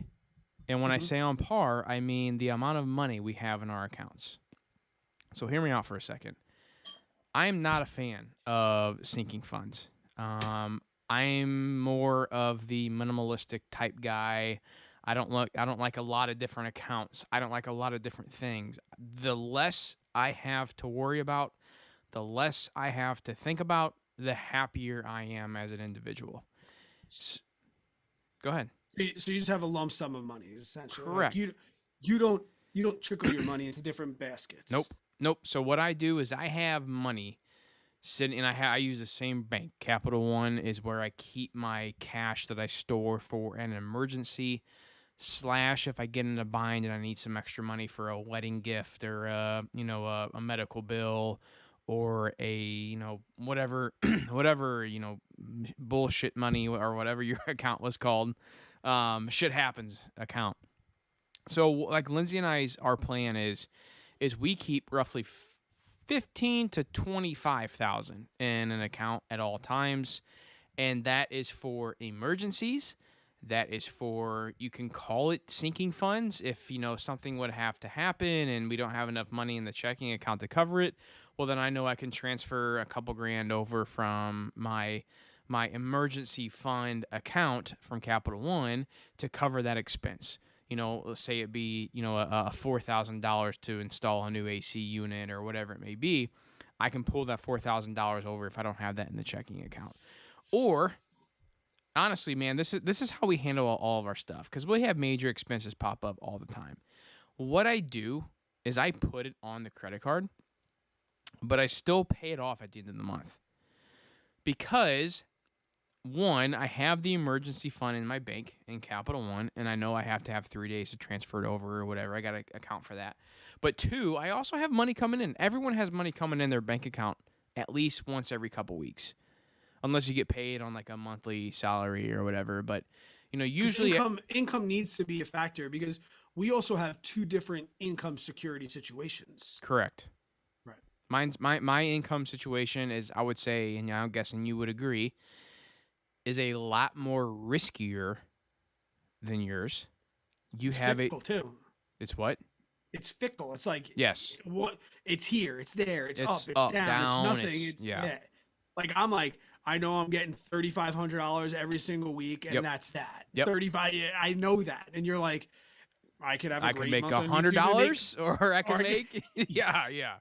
So that's another thing to think about too. So what we do is we keep a lump sum of money in our emergency fund account, if you want to call it that. And then we have money coming into our checking account, however much it comes in, weekly, biweekly, whatever. And that's what we use to pay our credit card bill off every single month. So if we have a larger credit card bill than our checking account, which rarely happens, I mean, it probably happens, I would say, less than 1% of the time, because I'm accounting for that as money's coming in. And I know like how much money I'm putting into investing accounts, or whatever I'm doing with that cash. I know I'm like, oh, I got a larger credit card bill coming in this month. I'm just gonna keep it all in the checking account, and I know I'm gonna have a $4,000 credit card bill I got to pay off at the end of the month because I had some big expenses. So I know I got to account for that. And as the money's coming in, that usually will go out to different places, like to pay this bill or to do whatever. I just know it's all going towards the credit card bill, because our credit card pays for everything. So like, even if your AC blew, it's still, because you did. What are some of the expenses? Because you've had some too. You just have to do your AC. So no, actually we didn't. We had to get our AC serviced. Okay. But so last month we had some major expenses that all fell within about a week and a half's time span as well. I found out that I had a little bit of mold in our basement that needed to be cleaned up from. It was dead mold, but I wanted it cleaned up anyways. It wasn't live. So I didn't want to do it myself. I could have. I just didn't want to. So I paid somebody to do that. We had some stuff go wrong with our car that needed to be fixed. Had a major clutch repair that needed to be done on my side-by-side. And this was all literally within like 3 or 4 days of each other. And I dropped multiple thousands of dollars on getting all this stuff fixed. And all of that, honestly, luckily, we were able to pay with that money coming into the checking account and didn't have to touch the emergency fund. But here's the whole like moral of this episode, is knowing that I had between, at the time I probably had around $20,000 in this account. I knew that, yeah, did it suck that happened and that all those major expenses happened literally within 1 week? Yeah, it sucked. And Lindsay and I had our night in bed talking about it, and I'm stressed and pissed off that this stuff's happening. And I'm like, damn it, of course, this had to freaking happen the same freaking week. And I'm texting you the next morning saying like, oh, freaking lost sleep because I got to pay for this bullshit car and this damn side-by-side and all this other shit that keeps happening. But the truth is, man, is that's everyday life. It's going to happen. You're not going to be able to stop it, so why not be prepared for it? And that's what I keep saying. Like, this is the moral of this episode. If you have the cash in an account, it doesn't matter if you're a sinking funds guy. You have your 8 different accounts and you know where you're going to pick it from to pay for this expense, or you're if a more financial minimalist, call it if you will, type guy that has just one big lump sum account with cash sitting in it. And if you have a big expense and you have to pay for it, you're going to pull the money out of that account and cover those expenses. Then that's what's going to make it happen. It's just the moral of this is being prepared, having the cash ready to go. And I will say this, Brad, I am now leaning more towards, with me having less expenses, I'm feeling a bit more comfortable keeping that cash kind of invested. I'll never not have an emergency fund. I will always have cash on hand and an emergency fund. I even do that with my rental properties. So my rental properties, I have a completely separate bank account for. It's a totally its own checking account. It makes bookkeeping a lot easier for me at the end of the year to say, expenses and profits and everything, profit and loss statements on that. With my rental properties, I have a threshold of how much I keep in that account. And that account right now is $5,000, with adding the second property, it may be 10. So if I keep $10,000 in this account to cover an AC unit going out, a new roof, or whatever may happen, be what you will, I will have that cash in that account. But everything on top of that will either, one, I'll pull it out of that checking account and use it as income, or two, I'll just throw it back into the properties and I'll update something, or I'll pay off some of the mortgage or whatever it may be once I get to that $10,000 threshold, or $5,000 or $7,500, wherever Lindsay and I feel comfortable. Because here's another thing. We only have that a separate account to be separate bookkeeping. Like, if something majorly went wrong, could I pull that $10K out of that checking account for the real estate account and then also pull money out of the emergency fund I have in my personal account? Absolutely. But it's just being overly prepared. And am I overly conservative? I personally don't think so. I really don't. I think that there are things in life that can happen that can truly mess some shit up. Medical, housing, whatever it may be. I don't know. I just like being over. I would rather go through my whole life knowing that I left $15,000-$20,000 in a savings account, which in the grand scheme of things is not that much money. Right. To know that I can sleep at night a little better, knowing that if something crazy happens, I'm covered. I want to get to. There was one thing I do want to ask you. When should people start back to that Dave Ramsey baby step one? Are you an advocate for be a little bit more on the risky side as far as emergencies are concerned and get rid of your debt, or 50-50, or I'll give you mine first. I think that depending on your situation, I tend to be a little bit more on the risky side of an emergency. I'd rather risk paying off debt faster and having less liquid cash than trying to build an emergency fund and having liquid and having debt. I know a lot of people that are like, I kind of built quote emergency fund, and then when it got to a lot of money that could pay off my debt, I used my emergency fund money. Like, debt's an emergency, right? So Yeah. I use my emergency money to get to debt freedom. What's your position on when people should start to build an emergency fund? And reiterate again, if you think $1,000 Dave Ramsey baby step one is enough, or is that just a random number that reaches the masses and everyone should make their own amount up? That's a great question. I'm probably a little more conservative than you are on that end. I really think that I would like to say I would want to see someone who's getting out of debt, depending on, like, I guess it really depends on income and stuff too, and how dire the situation is. But majority of the time, I'm going to say that I would like to see someone have, $3,000 to $5,000 of cash in an account. Okay. Because that covers pretty much any major expense. And, people out there will say, well, you can throw it on a credit card and, and pay that down later. You can. That's definitely a way you could do it.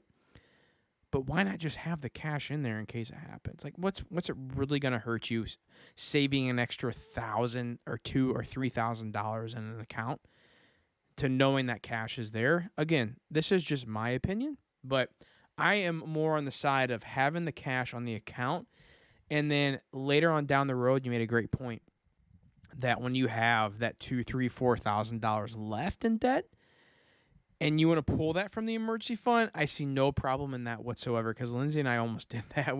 I think we had like $10K in our account, and we had around $8,000 left. And I told Lindsay, I was like, babe, we could be debt free tomorrow if we pulled this cash out and we just paid it off. And she was a little weary about it. I was like, I don't know if I want to do that. I was like, babe, we got paychecks coming in next week that we can literally replenish this account and get this back up to $8,000 to $10,000 again in a matter of however many months it was. And finally, we did decide to do that. We pulled money out of the emergency fund to pay off the debt, like you said, because I feel like debt is an emergency as well. So I'm more on the side of having the cash up front, saving the $3,000 to $5,000, whatever feels comfortable to you, and then at the end of the debt payoff cycle, if you got that $5,000 left, pay it off. If you know your income's pretty stable, because you don't want to pay that debt off and use all that cash, and then you get fired the next day, and then now you have nothing to your name. That's scary. Brian said he needs $1,000 a month sinking fund for his super chat donations to the podcast. Somebody else asked another good question. How do you define liquidity? So we've been talking about like money being liquid, being, make sure you have cash liquid. How do you define liquidity? He said like bank, does it have to be a bank account, money on the mattress, money market, Robinhood? What qualifies liquid to you? Because I think we have the same answer when it comes to liquidity. If I can get my cash within like 4 days, 4 to 5 days, I feel like that's pretty liquid. Meaning I have to sell off stocks. I have to wait for that cash to settle. Once that cash settles, I can pull that cash out of the brokerage account and I can transfer that to my bank account. That's pretty liquid. If I have cash sitting in a different account as an emergency fund, I need to do a transfer from that bank account to my personal checking account. It takes 3 days to transfer. That's pretty liquid. That's what we mean by that. If we buy a rental property, right, Brad and I, when we stick $40,000 into this rental property, and then something crazy comes up for an expense for the podcast, it's not like we can just go out and grab $40,000 from that house because we put it into that house and use it as cash. That takes either we got to do a cash out refi, which takes at least 30 days to go through closing. We have to sell the property, which could take God knows how long, depending on the real estate market. It's a lot harder to get that cash out of that unit or out of that asset because it's not as liquid. Stocks are very liquid. Emergency funds are even more liquid. So when we say that, that means you're able to get to your cash very quickly. Yeah. So like with the sinking funds, if I need that money, like my Chase bank account, my checking account is my inbox. Ramit Sadie calls it his email inbox. All of my direct deposits, everything goes into one account and then it gets shot out all over the place. So if I need to quote spend money, my sinking funds, they'll go right from there back. Now, as far as like liquidity, I'm like 30 days, like whatever my credit card is that I'm not going to pay interest on.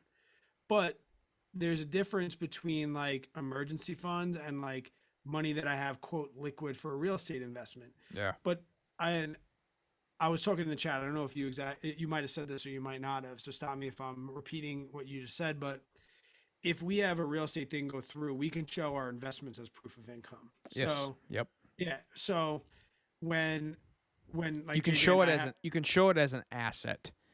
Right. It's not proof of income, but we can show it as an asset. Yes. So when we have our $40,000 investment portfolio challenge that we're doing with ourselves, when we go get our approval letter, we can show that and they factor that in, and we tell them that we are okay selling that entire thing off, liquidating it and making it into as much cash as we can at that current moment.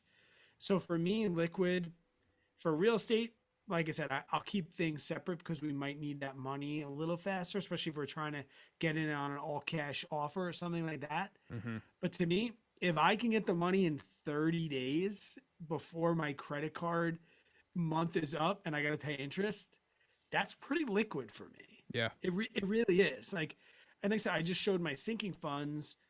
That's not even something I need liquidity for, because even like property taxes, I know the due date. So even if I want to quote invest my property taxes in VTI, I know that they're due on June 9th.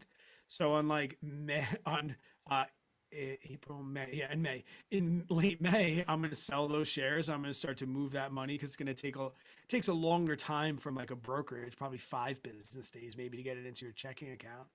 But if and frankly, if I was working with somebody, like say my electrician came to do my AC and he was like, we only work in cash, I'd be like, sorry, dude. Like, first off, that's a little sus for me. Yeah. I'm not really into that CD operation you have going on. But second off is like, and I'm not even saying I need to swipe a card, but I would say if you want cash, okay. I had businesses before. I know that people are trying to like skate. You got to give me 10 days to pay it. Like I'll Right. get the cash, Right. but you got to give me 10 days. Like I'm not giving you, I can't go to the bank right now. I don't know. I don't even own a debit card. Like I don't have my wallet on me, but I would bring it out. But like I don't own a debit card. I Really? cannot, no, I cannot go I to have the, 3 of them.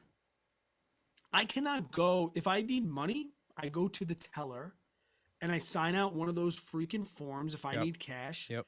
I do not own a debit. You can't put a gun to, we can't go to the ATM. And that's a comfort for me. Hmm.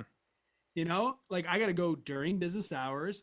I got to write my account number on the sheet. I got to check cash. And the lady says, would you like that in big bills or in small Yeah. bills? How would you like that, That's sir? how I get cash. Now, I also came from a background of cash businesses in the bar industry and in other bit. Like I always had a couple cash in my pocket and a couple hundos in my pocket. I don't anymore because I'm not in that business anymore. But yeah, I don't have a debit card. I don't have time for that. So liquid to me is when's the next time I can go talk to the teller? And she says, "Oh, Mr. Finn, so great to see you. I love that shirt." And I'm like, "Thank you so much." That's liquid for me. Yeah. 30 days. Okay. But even with the real estate, so I have a little over 100K that I call liquid in my money market Vanguard account. Yeah. That's still 5 days. That's still, especially if that shit happens on a Saturday morning or Friday afternoon. You call me on Friday afternoon, you're like, we need 100K.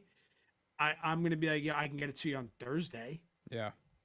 You know, So as far as the debit card situation goes, like my rental, I guess you can call it business. I don't know. Like I don't really own that many units, but like that whole business runs off a debit card because it's like I don't have enough expenses going through that I need a credit card for it. Like I'm not worried about rewards points or anything like that. So like for instance, when I close on in September on this rental property, I'm going up to Kansas City to close and to do some work on the property myself. I have my debit card with me in my wallet at all times because it's for that separate checking account. So everything I spend on that trip up there is going into that account, knowing, excuse me, knowing that that's going to be a write-off that helps with bookkeeping. And yeah, you could do that with a credit card as well. But again, this goes back to me being like the least amount of accounts as possible. I don't want to worry about extra credit cards. I don't want to worry about all this crap. I want to know the few accounts that I have, what they're for, and that's it. I got my podcast account, I got my YouTube business account, I have my real estate business account, and I have my personal checking account. Everything I I mean, run out of those, besides and I have my emergency fund account as well. So it's 5 accounts, I guess, that I have to worry about on an everyday basis. And then now I'm opening some line of credits that are their own separate accounts as well. But that's as you get bigger in real estate, I guess. I don't know. how many credit cards are you rolling with at one given time? Well, right now it's only one, or I'm sorry, Okay, it's 2.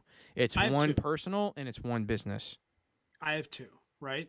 Because like obviously there's cards that have like different cash backs or different reward, but Yeah, like yeah, yeah, I yeah. don't have time to be like, I'm not one of those people that's like, I'm going to the grocery store, I which got to gets use this card. three. No Yeah, way. no, No okay. way. So like, and Brian says like, why do you not have a debit card? Like, give me a reason why I. This is because people think I'm crazy for this, and maybe this is the first time I brought it up on the podcast. When you tell me like why do I not have one, I said why do I need one, and it's for that reason. Like I don't need the instant access to a debit card. When when people are saying that like accounts got hacked and this, that, and the other thing, or when my buddy's like, "Oh, my checking account got hacked," like it always for me, and I could be wrong, and maybe I'm paranoid. It always came through a debit card. Always. No one was ever like, "Oh, my Visa Mastercard got my Visa card got hacked, and So they got into my checking account and they got all my money." Like I literally don't have to worry now. We have it. So full disclosure, the bank, our business account with Bank of America, we have yeah. we have a card, which is a debit card. It's never on me. It's in my top drawer. Like I'll whip it out tomorrow because you're coming. We're coming in town. But But no, like, hang on before you right. get on that. I want to say this. That's a great point you bring up because we so anything Lindsay and I buy online, I don't ever use a debit card for ever because and then again this may be like damn this may be like I mean this could be a whole other episode but I don't ever use a debit card to purchase something. Yeah. Why do you have a debit card? For cash, to go to the ATM if I'm going somewhere where I need cash to pull out real quick. Let me ask you this: Can I go in? How often do you need cash? Forget going inside. How often do you need cash? Like, what does JJ Buckner? I'm trying to think about the last time someone was like, "Nope, cash only." I would. Like maybe I would. The Sunday farmers market by me, they take cash. Yeah. But like, so like once a month, I'll take out $100 bill because I'll go to the teller and I'll get $100 because I know that like tipping pizza delivery boy now is on card. Yeah. No. You're true. That's what I used to have cash for, tipping, because I was in I like to tip. But even like I go to a wedding, like how many times I've been to a wedding the last couple of months where I'm like, I get to the bar, I'm like, shit, I don't have any money to tip. I don't even carry. Like, what do you need cash for? Yeah, I think it's more of just like when we're going out or if we're doing something or if we go places, like there are some places that we use cash for. Certain different experiences we do or different places we go. It's just nice to have the access if I need it. If I'm out somewhere where you like pull up and you're like, oh, it's cash only. You're like, oh, I don't have cash on me. And they're like, oh, well, there's an ATM right there. I'm like, oh, okay. Well, I got to pay my $2 service fee charge and I got to pull out $20 or whatever. Like, that's why I like having a debit card on me because that does happen more than, it definitely. Maybe it's a small town thing. Maybe it is. And maybe it is. Like, I don't know. I'll use an extreme example. Like, if you go to Citi Field, I've met season tickets. I go there often. I was there last night. Oh my God, what a night. You can't pay cash for, like, if you don't have a credit card or a debit card, you can't even get parking. You go on a JetBlue flight, or all flights probably now, but like you can't do nobody wants cash. Yeah. It's a reason to get robbed. It's a reason to do suspect things and not pay taxes and do under the table things. Like why do I not have a debit card? Because I see more cons that come with the debit card than pros. Yeah. And that's it. Maybe in a small town, like maybe you have a lot more cash only places. Or like I know the hardware store, like I was talking about the AC, I was going to get fuses. I knew that a box of fuses is going to be $4.99. Like before I leave the house, I'm like, tired. You got $10 on you. Like I don't want to make, because I know service charges. Like, you got $5 on you. I don't want to make them have to swipe my card for $2.99. But if she's like, no, I'm like, sucks for them. I tried. I just don't see the need to have a debit card. Yeah. Like in my wallet, I have my driver's license, my insurance card, my pistol permit, and one credit card. That's all I need. Yeah.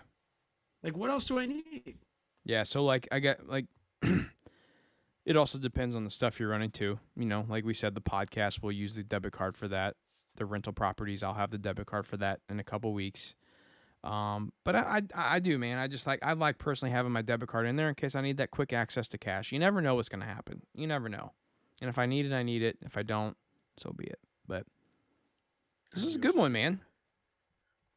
Hold on. What Dave just said, y'all can really hear it on the feedback when editing. Wait, my AC. Oh, you really can. Yeah, you can. He told me, he's like, Hey JJ, turn on that AC. You're glistening. I saw that, and I told him fucking no. burning I up said right now. I said make him suffer, and drink a couple more cold beers. As soon as this podcast is over, I'm cranking that AC up. Since we're taking a break from the podcast, they'd asked for a beer counter. This is finishing number 7. I'm about to open number 8. Jesus. It's a good episode so far. It is. It's a really good one. Guys, from time to time, we stop the podcast and we talk about how great the episode is. We do. Yeah, we do. This is a great episode. Yeah. I do got to pee a little bit, but this is a great episode. Well, I mean, we've been recording for like almost an hour. 58 minutes for me. Okay. Let's wrap this up and then we can hop on the chat. I'll grab another beer. Does anybody, like, I think people really ask, there's one thing before we get to it that was kind of not related. If this dude's still in here, hold on, wait a second. Somebody asked, Jordan, if you're still in here, Jordan asked, what are your thoughts on home warranties? I don't really know what that is, but I'm not for warranties in general, so I probably wouldn't be for that. Yeah. So he said, it doesn't seem worth it to me, but I'd like to hear the group's opinion. Yeah. So I don't really know what that is, but I never get warranties. No, let's do this, Brad. I got it wrote down. We'll talk about it. I want to finish up this podcast and I want to go get a beer and I want to turn on the AC. So let's wrap this for real, dude. I'm dying. Let's wrap this up and then I got a good answer for the home warranty. All right. Do we have a beer cap? It's coming. Yeah. Listen, dude, it got to the point today where I was gonna bring it up again. But if I brought it up again, JJ was going to be like, I know. You tell me every fucking week. I'm really fucking busy. Can you give me a shot? Like, I'm like, I brought it up enough where I was coming. If I would have texted him today, like, hey, did you get that? Did you get the link? Did you get the links posted yet? And he's like, yeah. Okay, that's usual. But if I'm like, did you work on that widget yet? He's like, you would have flipped out. Like, I couldn't do it. It's coming. Trust me, it's coming. Jay, thanks so much for joining. He said he has to join the live more. I'm not sure. Man, we've been going almost 2 months where all of our episodes have pretty much been live. I'm so glad we decided to do that. But for real, let's wrap up this podcast. I'm dying up here. Do you remember what we were saying before we just took a break? Oh, you were saying it's a good one. That's one of your go-tos. It's a good one. I'm excited. Yeah, it is. 100%. I'm 100% excited. This is a great one. No, I don't remember what we were talking about. But... I'll wrap it up. Okay. No, can you say it's a can you say like a lot of good stuff here, Brad? Something like that.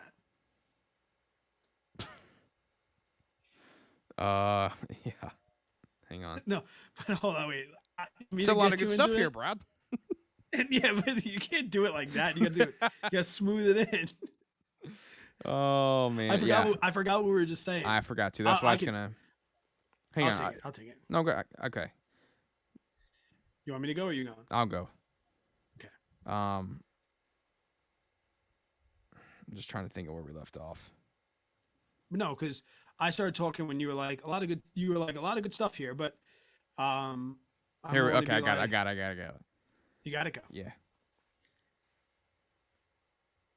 But yeah, man, I mean, it really comes down to, what works for you. If you like having that debit card in your wallet to grab cash when you need it, if you have those businesses or those little side hustles for different accounts, that you need to use those debit cards for because you're just not built up to use a credit card yet, kind of like with my real estate thing, then so be it. But, I don't know, dude, that's kind of where I'm at, I guess. I don't know. What do you think? Yeah, we didn't want to turn it into like a debit card debate, but yeah. I think if I just sum it up, I would say make sure that you have money set aside. Yeah. Whether it doesn't matter what your definition of liquidity is. It does not matter, if it's in a checking account, if it's in a savings account, if it's invested. At the end of the day, our goal is to avoid debt. So if you're in debt, get out of it. Okay? Just get out of debt. Please get out of consumer debt. If you're out of debt, have some money liquid and don't worry about dumb things that people say like, you're losing money to interest if you have your money in a bank account. There's something to be said for having money in 3 to 5 days. And I think that you should have a certain amount of money. Now that's super vague and I'm not going to even go vaguer and go cliche and go 3 to 6 months. Dude, write down, this is how I figured it out. Write down what the worst day financially could look like for you. If you don't have insurance, that's a broken arm, a chipped tooth, and your boiler blows. And whatever that amount of money is, put that money aside and make it liquid. Whatever your definition of liquid is. It's really as simple as that. If you rent and you don't pay for your boiler and you have awesome insurance and you don't need to worry about breaking your arm, shit, you might not only need $50. Yeah, sure. You know? Like these are the things, and this is when people say 3 to 6 months living expenses, they don't tell you what that means. What that means is what people don't want to hear sometimes. You have to do your own work. You have to figure out what your emergencies look like. You must and go conservative. You need to figure out, if you're like Brian Hunt, I'm going to give Average Money Podcast $500 a week. I need to figure out, the rest of my situation. You need to make that yours. And that's what I just wanted to reiterate. I want to reiterate that I'm sour and I'm pissed that I'm probably going to miss out on a couple shares of VTI with this air conditioner BS. And I'm probably going to have to buy my wife a microwave. And it's probably, but this is actually pretty funny. And I know the chat will love this. By buying a microwave, I have to push back my air fryer purchase a couple months because everyone's telling me I need a freaking air fryer. You need to get an air fryer, Brad. You need an air fryer. Well, now my answer is, I needed to get a microwave first because I have 2 kids that are 4 and 2, and I reheat a shit ton of macaroni and cheese. It's as simple as that. Hey, I know you're boiling up there in the Missouri attic. Do you have anything to add before I let you turn the air conditioner back on? I do. I will say this, totally off subject, but if this episode comes out after our fitness type health conscious episode, dude, I'm shocked at the feedback, the motivation, the community that's already been built up before the episode has even came out of the mile per every day for 1 year challenge. I mean, man, there's been multiple days already, and I'm only on day 8 that I've woke up and I'm like, oh, do I really need to run a mile today? And I'm like, yep. Yeah. Everyone on the Strava app is gonna ask me, JJ, where's your mile at? Where are you at? I'll tell you what, man, it's amazing. I'm gonna light you up. I'm gonna light you up when you quit one day. I'll light you up if you quit. And you almost did, you little bastard. No, I didn't almost. I just came down to the wire. I didn't almost quit. Well, I just came down to the wire. I've been there, done that. This is my second helping. I'm going for seconds. Let's go, baby. Let's do it, guys. Thank you. And someone just mentioned in the chat the beauty of editing and when you get the actual version versus what's going on inside the live. You really do it. If you're sitting around, you have a Wednesday night off, hop in. Come live. Join. It's fun. It's getting fun. It's nothing crazy. It's not one of those weird chat. There's probably, I don't know how many people are in there, but usually 40 or 50 people in here, and we're all poking fun at each other, having a good time, drinking a couple beers. And until we catch you guys on the next time, thank you so much for listening and supporting us and helping us, follow our dreams. And hopefully some of the things we say help you guys follow your dreams. And that's what it's all about, because at the end of the day, we're all going to win together. Have a great night, guys. AC is on. Hold on. Somebody said boiler equals air handler. I've never heard of that. Is that like blinds versus window treatments? Yeah. So wait, I got my hot water heater. I have a boiler that heats my hot water, and then I have baseboards, so that hot water goes to the baseboards in my house. I don't have forced air heat here, but then my AC is forced air, so I have a what I would consider the blower, like the AC unit, indoor and out. I don't know. There's more names for this stuff. Dude, the running group is seriously awesome. Thank you, Dade. And it's amazing. It's blown us away. Yeah. And people are from all over the place. I think there's 17 people in the Strava group right now that are running every day. Yeah. Or even walking. There's some people that are walking every day. They're not up to running, and I'm totally for that. It's all about just getting out. For the people that are getting out there and walking a mile, I cannot effing wait until you're like, I think I jogged today. Yeah. Like I cannot wait for that day. It's gonna be so awesome. But yeah, as a group last week, we ran like 70 something miles. 70 something miles as a That's group. freaking nuts. I love it, dude. I'm telling you, I've never been a part of something like this. So to see what it's turning into already and like how motivating it is for me to hold myself accountable. I told my wife this morning, I was like, there's been 2 mornings already for sure where I'm like, I wouldn't have run a mile if it wasn't for the group. Hands down. I can't believe you got done first thing. I have to, man. I have to. If I don't do it first thing in the morning, the rest of the day I'm thinking about, oh, freak, I gotta go run a mile. Plus, it's 170,000 degrees outside right now. And in the morning, it's actually enjoyable to go on a run because it's not quite as humid. Yeah. David said they don't have boilers in MS. Like We don't have boilers either. How do you heat your hot water? A water heater. It's just its own little. We only have one water heater system. We don't have a boiler. I have a water heater, I have a furnace, and I have an AC. I think a furnace and a boiler are the same thing. Well, no, my furnace is to heat my house.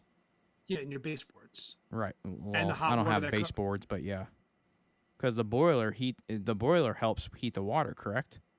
Yeah. Yeah. See, no, the furnace is to heat the house. The furnace has nothing to do with. Well, I take that back. The water heater can pull from my gas, my propane. So you have forced air heat too? My heat comes from my propane. No, but I mean, does it blow into the room or is it like baseboard? Is it like your AC where it blows into the room through vents? Yeah. Oh, so that might be different. Yeah, Yep. mine's all baseboards. Like that's probably why. It's all, my house is heated by hot water. Okay. Nope. So mine is heated by propane. Propane? Yep. Well, that big ass tube thing in my backyard, that's my propane tank. Like your barbecue? Yeah, just a massive amount of it. Oh, that's so weird. You know that big ass white tube in my backyard? I thought that was oil. Nope. Propane. Dude, what if that blows? Isn't propane like highly combustible? I mean, how is it going to explode unless you're shooting at it or something? I mean, I'm not shooting at it. Everyone's had it out here for 100 years or however the freaking long propane's been around. Date lost 5 pounds. Damn, go, Dade. Let's go, buddy. Yo, my old desk, I was preaching in the Discord. My old desk, like the legs of the desk were in the middle, like an X through the desk. My new one, they're on the sides. Dude, I've been kicking my feet under my. Usually, I'm all like crunched up, my legs like under my chair. Dude, I'm like. It's nice, ain't it? You're up in the big leagues now, buddy. Dude, my desk, and I got one of those arms, so like my camera, my microphone, my screen, all gonna be on one stanchion arm. Oh gosh. Can't beat it, dude.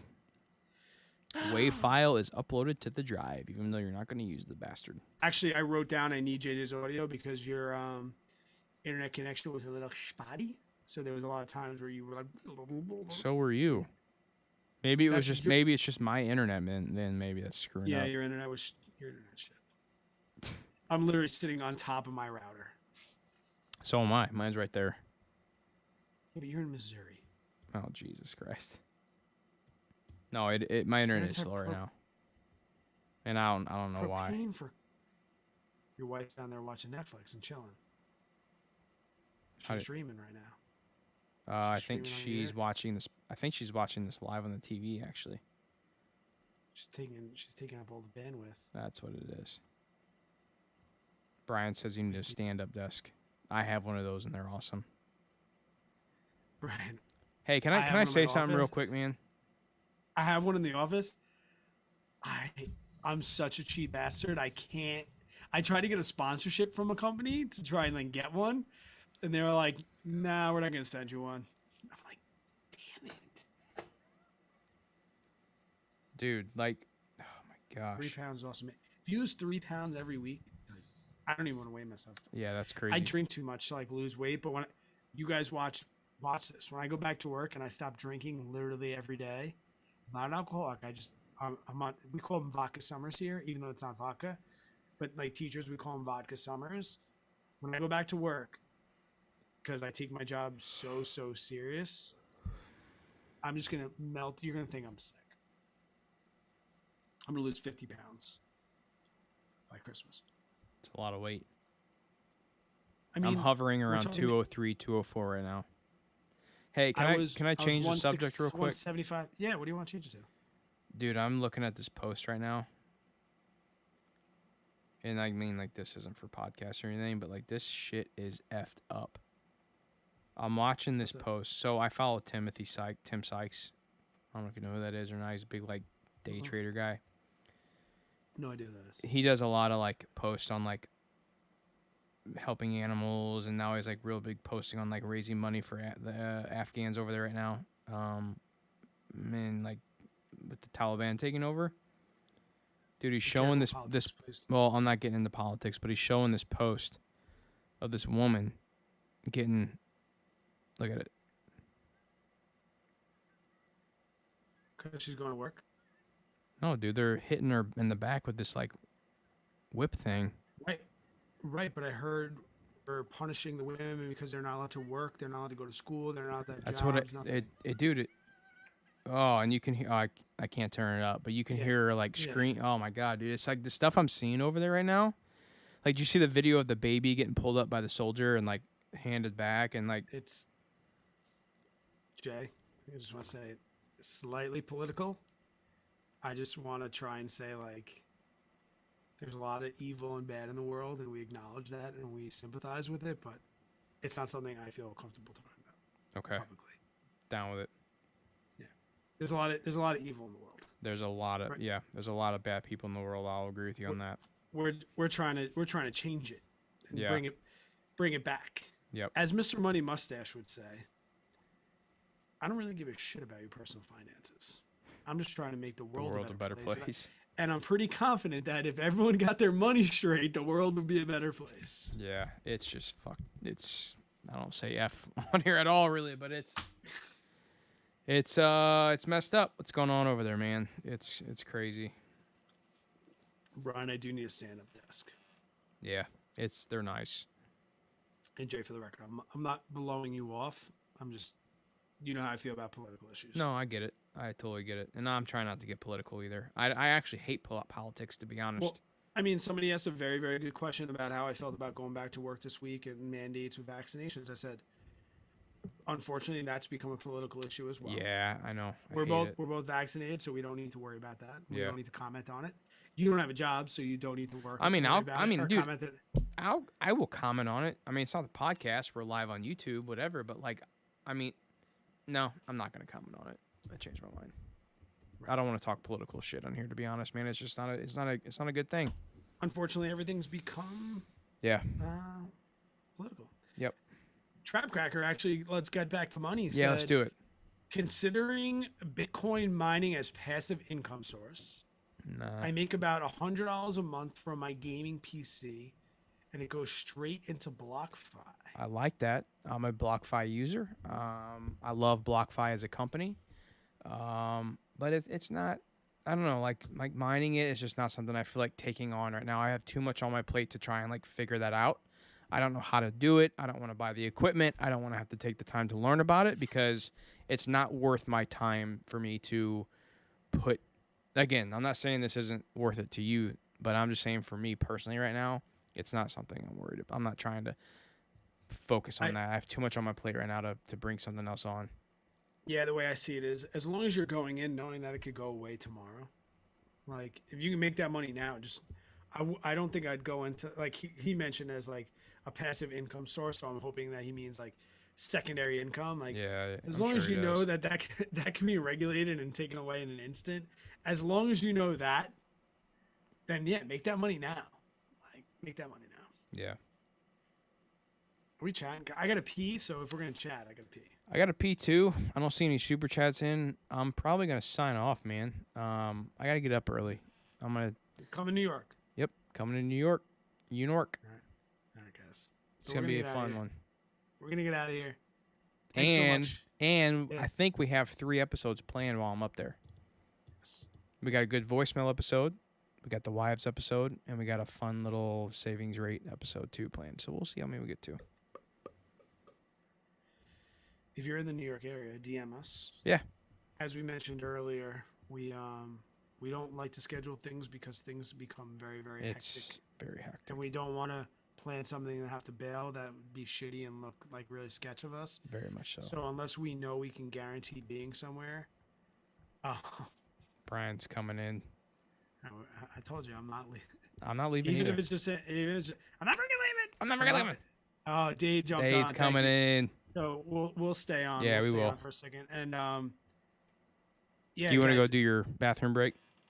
Yeah, but can you comment on like, and I definitely, this means I do have to pee really bad. But Yeah, I me want to too. say like, I am somebody that fitness has changed my life for the better and the worse, and I definitely am known. And guys, this is me being a little bit vulnerable.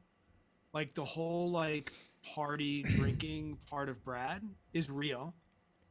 I definitely don't have a drinking problem. Just like being a vegan, I can shut it off tomorrow. I like drinking. I believe that. And I like being a party guy. And you're gonna see in September, I don't drink in September. I take sober September every year. Last year I didn't have a podcast, so this year it might sound crazy, but I just want to say that like the reason that I can have a couple beers pretty much every night over summer and I can gain some weight over summer is because I know that I have fitness to fall back on. And it's something that my wife and I participate in. It's something that's just, it feels good to move. And I think the 17 people that have been running with us on Strava every day, and if this is something new to you, Strava is a free app and we're just running every day. We're trying to do it under 11 minutes and we're just trying to run every day and get out there and get it done. It's a feeling of camaraderie. And I think my coach told me many years ago, he's like, nobody ever regrets getting home from a run, but many, many people regret not leaving for one they planned. So true, man. Every single And- run I've taken so far, I gotten back, and I'm like, I'm so freaking glad I did that. Yes. And it has nothing to do with like, because you can run and not lose weight, but like if you really take a second to understand, and this goes even to the walkers, like getting out in your neighborhood or when you're on vacation, going out and seeing a new park and just walking for a mile. And like my wife and I were very fitness based. A lot of my vacations were based around a half marathon or were based around, just fitness or hiking. We're not like like I don't look great with my shirt off. I look like a boiled chicken, but I know that if I want to, I do, dude. You're gonna see it tomorrow. You're gonna see it tomorrow. I look like I'm hairless and I am very pale because I'm a huge fan of sunscreen. So yes, when you are hairless and you have a 40-year-old dad bod, I look like a little bit of a boiled chicken. We have our mile to run on the beach tomorrow, by the way. Yeah, and I hope it's not competitive. No.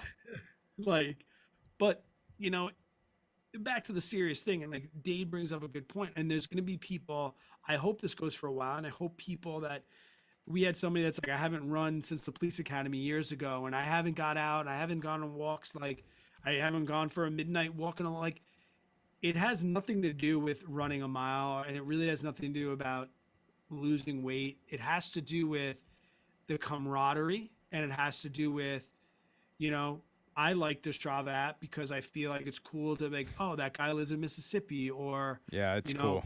oh, you live in Colorado, and I go to Colorado and I stay right by where you run every single day. Yep. Now I know next time I go to Colorado, I can reach out and be like, hey, do you want to go on a run with my wife? And like, it's the network. And Yeah. what I'm trying to do and what we're trying to do is find every connection possible with human beings that have like-minded goals. And this is just something we like tickled out there. Like, hey, do you like breaking a sweat? Like, let's try and live forever, and let's go for a mile. And it's been freaking awesome. And it literally, when you think about it, it's such a small amount of time throughout your whole day. They're all cracking up about the boiled chicken, by the way. Andrew B, go Cards, by the way, too. Oh, let's go Mets. They sucked last night. I left in the 4th inning. Oh, no. Dade said I look like Chewbacca. My neighbors are all the time are like, they'll come over and they're like, dude, you really like how much time do you spend manscaping? And I'm like, I haven't shaved in 3 weeks, and I'm hairless. Like I wish I could say that. I don't know. Yeah, but then again, I have so much beard envy we've talked about, but like I at 40 years old, I'm pretty confident I'm never gonna like have hair on my back or. But then again, Damn. like my buddy's wife, and he looks like Chewbacca too. She's like, I love it. You are hairy again. You're hairy like animal. Yeah, she's like, I "That's find what out a lot. Oh man, it really is. Oh man, I joined Strava last week. I need to actually start. Amanda, get in there. Get in there. Let's go. And Olivia, was it you that's in Colorado? Because yeah, I looked at that, and I know Olivia's in there. I don't know where she's at though. the hardest one is the first one. Yep. It really is. And two, on the Strava app, guys. No, I disagree with that completely. You don't? No, the hardest one I think for me is like day 6, day 5, because like I got the to first. Okay, go ahead. I'll keep talking because I got to go too. All right. Go pee because I got to go pee too. Okay. Do you take? Oh, he did take a shirt off. Oh man, Brian, you're cracking us up, dude. No, I think day like 5 and 6 was the hardest for me because like the first day, like it's new, it's a brand new thing, it's a new gig. Oh, I'm gonna run a mile for a year. I can do this. This is a new challenge. So it's excitement, you know. You're like, oh, I'm ready to start this. I'm ready to go. I'm gonna do this thing. But then like day 2 comes and it's still pretty new. You're like, oh, cool, yeah, this is exciting. Day 2 of 365 days that I got to run this mile. Day 3, same thing. It's like, oh, cool, it's still a new challenge. I'm gonna do this. Day 4, you wake up, you're like, ugh. I'm kind of tired. I don't feel good. My legs are sore. It'd be nice to rest. But then you're like, oh, this whole group's watching me. I got to do this. Day 5, it's escalated even more. That may have been the fastest pee record to man time. What? That was the fastest pee I've ever seen in my life. My bathroom's right there, and I really had to go. Whew. I got to go too. Tara goes, you in bed? Are you guys done yet? And I just sent her pictures like, Brian Hunt's got everyone throwing super chats in there. So she goes, tell Brian Hunt to go to bed. Oh, yeah, no, that's fine. If I stay up till 3 o'clock tonight, I'll just sleep in the beach tomorrow. But let me go to the little boys' room. I'm going to grab a beer since we got a little bit of time for some super chats and if any more come in. And again, guys, I am keeping track of these. I'm going to do a quick I'll do a And we're going to do the final sign off too. So get your email address True. ready. Very true. We will definitely do the final sign off. All right, I'll be right back. So I'll talk to the chat, Jay. I'll get to you in 1 second, bud. So Amanda, yeah, definitely just I said get the first one done, and I know Jay said the 5th one. I think I posted maybe like the 4th day. I was like, day 4 is just as important as day 365 when you think about it, because you have to get there. I think some of like the worst days turn into the best days. Like last night, coming home from the Met game. So yesterday was like the AC debacle. So I didn't get to like run. I was trying to get done before JJ comes. And I'm at the Met game and I'm talking to JJ and he's like, dude, you have to get home. I left the Met game early because I knew with traffic, I wasn't going to get home till midnight. So I left the Met game early and I got home, I got it done. So it's you're going to learn. And that's another great perk. Like you're going to learn so much about yourself and you're going to learn about like the quiet of like going out at 11:30 just to get it done. Oh yeah, Olivia, that is you. Yeah, I love Colorado so much, and you're in a great part of the city. Day 5, yeah, everyone. I mean, maybe we'll have to have some people on from the challenge to like talk about the different days and like because essentially you're gonna get there where you're gonna have a head cold and you're gonna like want to quit, but you know that like these random strangers are not just holding you accountable, but are going to be proud of you when you get through it, you know, and maybe you won't get under 11 minutes, but maybe you'll just get out there and that'll be something you'll be proud of. And it's really, really cool. People are drawing Rorschach test in Strava. I don't know what that is. So Jay, here's the running challenge for anybody that was not here last week. There's a free app on Strava You can download it, and it's pretty much like a Map My Run app, which is really, really popular. Like, was popular, but Strava is a little bit more and a little bit easier. We have a group inside Strava. It's called Average Runners. Robin came up with the name because that's what we are. And I think I can check right now. I think the group has about 17 or 18 members in it right now. I'll give you a shout out quick, actually. So if I look, it's 22 runners: Carl, Joe, Ryan, Joshua, David, Brian, Dade, Olivia, Robin, JJ, TJ, Tara, Brad, Derek, Dustin. I'm sorry, bud. You have to help me out with this. Hisham, Jonathan. Oh, another. This is like my first day of school next week. Kasha, Matt, Michael, Sam, and Thomas. We are all in there, and our goal is to run or finish a 1 mile run every single day for as long as we can. We put it as a year challenge, but is every single day. To be official, I think we said try and get under 11 minutes and do it outside without reason, within reason, safety first, or just do the best you can. This week so far, what we're only at like what Wednesday. This week the club has run 61 total miles. Wow. Somebody ran 7 miles, so we have 44 runs, 7 miles. No, that's my wife. No. Oh, leading distance is 7 miles, so that's my wife. Yeah, Tara's gonna be up there. She's training for a marathon. Tara runs a lot, so she's gonna probably win every single week. But that's really what it is. And we also have a dedicated chat inside the Discord.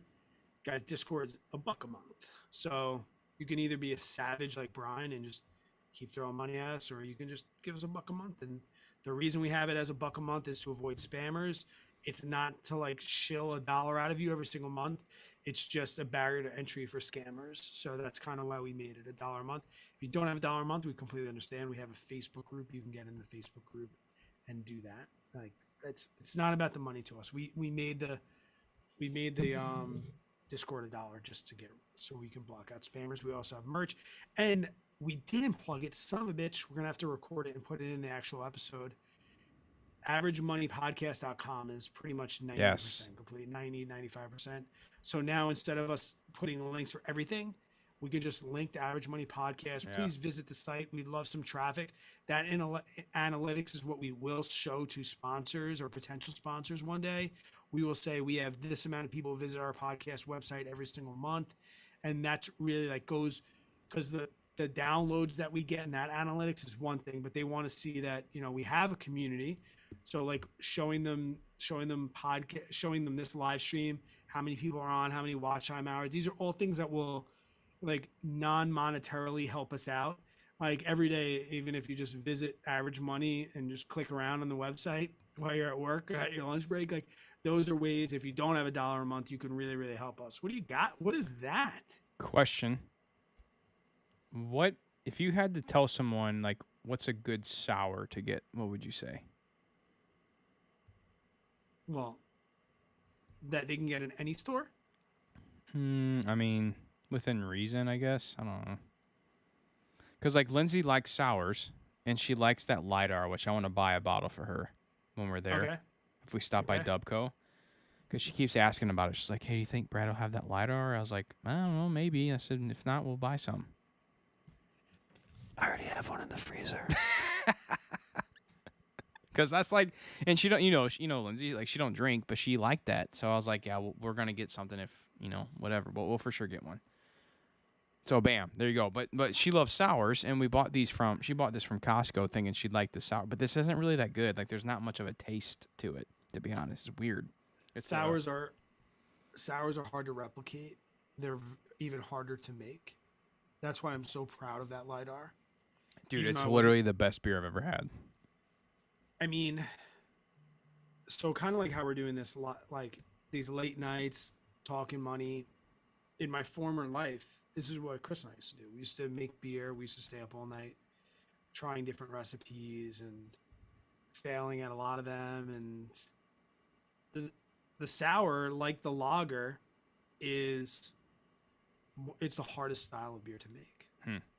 Like, if if when you become like a sour nerd, you're gonna hear about this brewery called Cantillon, and they've been around forever. All they make is sours, but people are saying sours are bad. If sours are bad, if you don't like sours, you've never had a good one. Now, if you don't like Sour Patch Kids and like sours just not a flavor that you like, that's one thing. But if you've never had it, if you've had a sour beer and you didn't like it, you probably had the wrong one.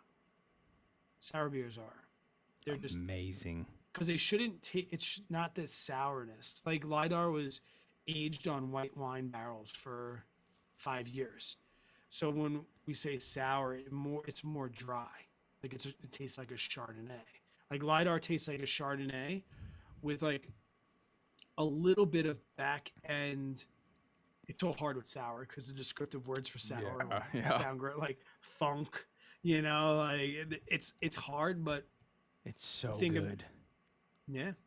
The most expensive part of Lidar was buying the Chardonnay because we got all the barrels fresh. Yeah. Because when you buy barrels, and even our oh man, it's like almost fall, and I'm thinking about all of our bourbon barrel aged beers, like our stouts or bourbon barrel aged stouts.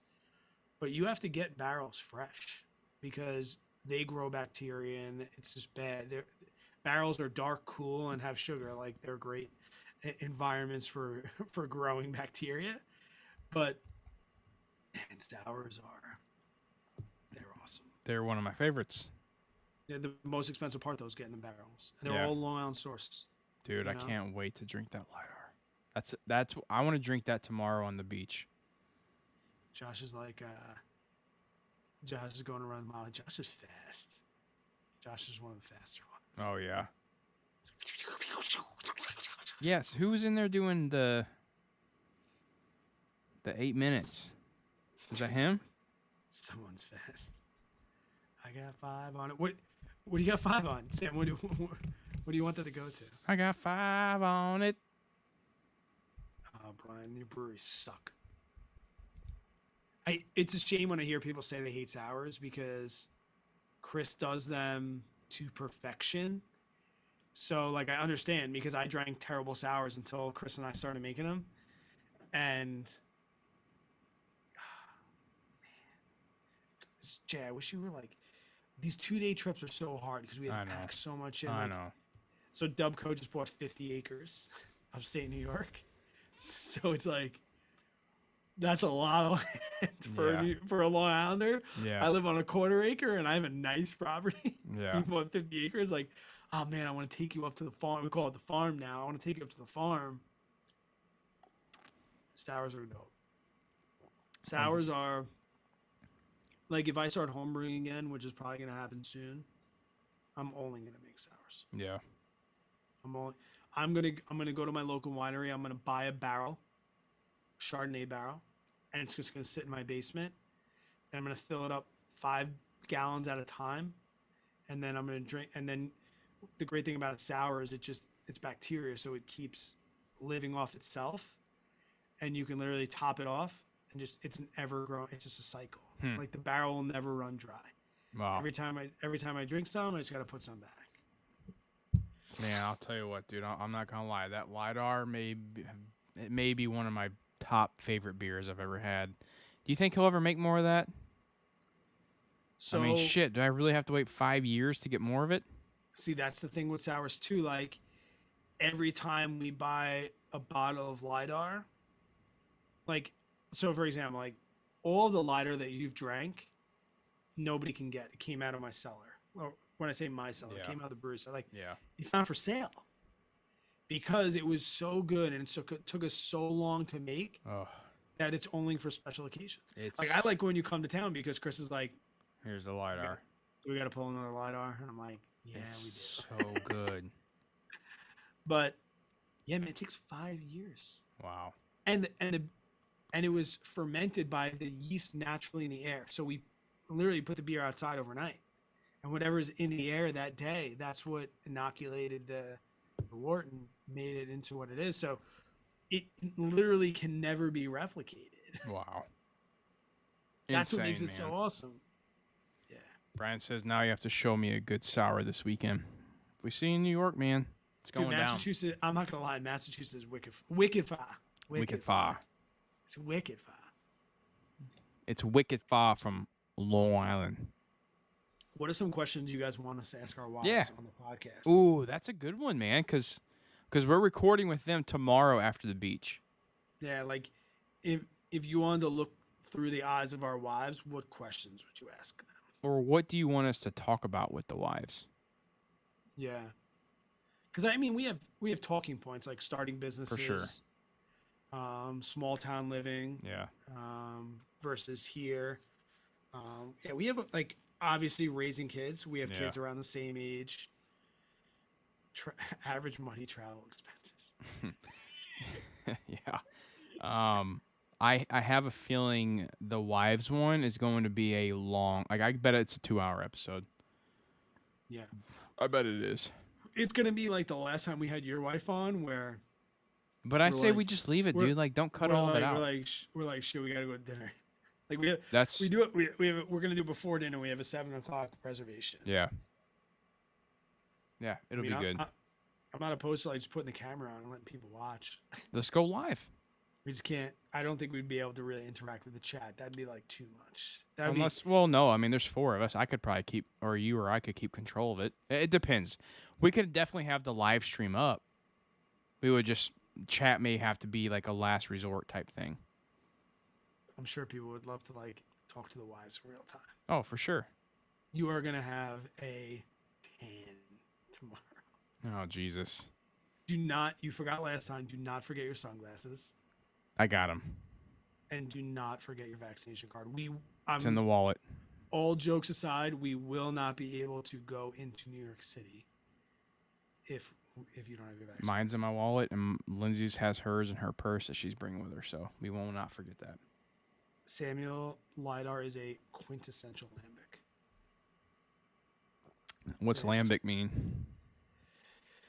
It's just true to the style of, there's different types of ways to make sours, and it sounds gross, but it depends on the bacteria that you use. Yeah, it says So lambic. for example, like we make beer with yeast. Okay. We make sours with bacteria. So the two that you'll really hear are lactobacillus and Brettanomyces. Now, Brettanomyces is what you'll have if you've ever had like a saison. I hate saison. I don't know if I've had that or not. A saison, that's like really, it's like gamey. It's like barnyardy. It's like all these. It's like hay, like all these descriptive terms that are literally descriptive terms that come along with Brettanomyces, where lactobacillus and pedio, like those 2 strains, they emit like some emit more aroma, some emit more flavor, so like it's all these different mixtures. So when you have a lambic, we're just gonna go straight up lactobacillus. Where what's another one that you've had? You've had Gilgo. You may not remember, but you had Gilgo. Gilgo Baggins?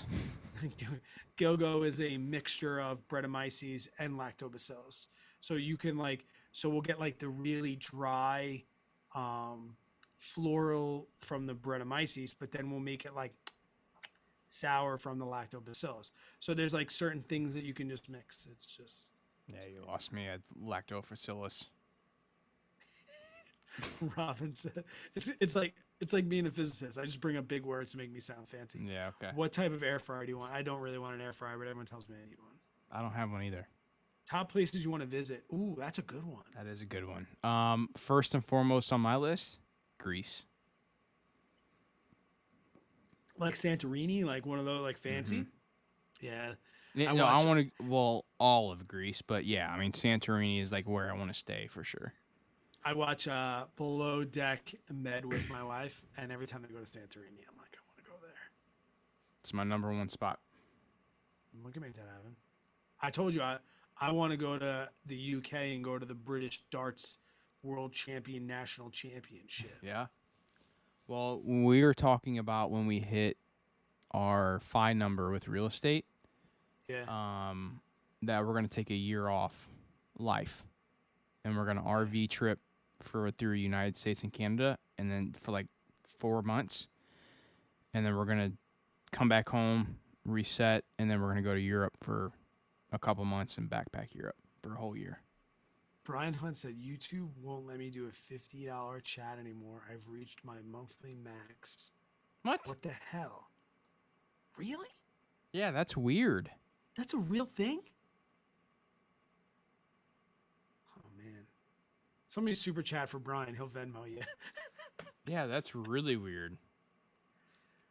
Alex, I teach high school physics. I teach AP Physics 1 and AP Physics C. The difference is one's algebra based and one's calculus based. And I'm not that smart. I'm just a specialist. I'm very curious where this wife episode's gonna go. I can't wait. What do we title it? Our Do you wanna know- wives interview us? No, because we'll title it off whatever we talk about. But I will tell you this: like, your wife did so good. And I'm not saying like I didn't think she would. Like we've had awkward people on Yeah. before. I'm the more saying like I was impressed by how smooth it went. She did very good. Because we were just shooting the shit. Yeah. It was awesome. She asked me, she's like, is there anything I need to like prepare for this podcast? And I was like, no, babe, just like it literally, babe, I said it's going to be our real life experiences. I said, if you can tell our story of our life and what we're doing financially, then you'll be set. She's like, well, you do everything for the finances. And I'm like, well, we'll talk about that. You know what I mean? I mean, that's something we'll talk about is how active you are with the finances versus me and stuff like that. She's like, okay. So. Dade, what date? I think this was the end of 7? Or is this 8? Jeez. I got a cooler though. Sick. So Brian asked us, he goes, are y'all doing it live? I think we should. We need to set it up. We need to do it. Can you set it up to where your camera is recording us going live? Like up on the living room too? I don't think we were going to do a video anyway, were we? Well, if we go live, I think No, did you want to do a video with the wives? I think it'd be cool to go live with them. Because when you were here last time, we didn't do any video. I know. I think I kind of want to go live with the wives. I think it'd be cool. Mostly because that made my life so much easier. I mean, I can set the Canon up. Let's do it. I think going live is as simple as easy, just like going live. Like we just have to click a button. Let's do it. Especially if it's just us and one camera. Can we do it upstairs in the living room though? Give us more room. Yeah, we'll sit at the table where That's we what sat I mean. where my wife was at last time. Let's do it. That'd be a blast. The only thing that we really need to that I need to figure out is getting 4 audio streams into one Zoom output or into one live output,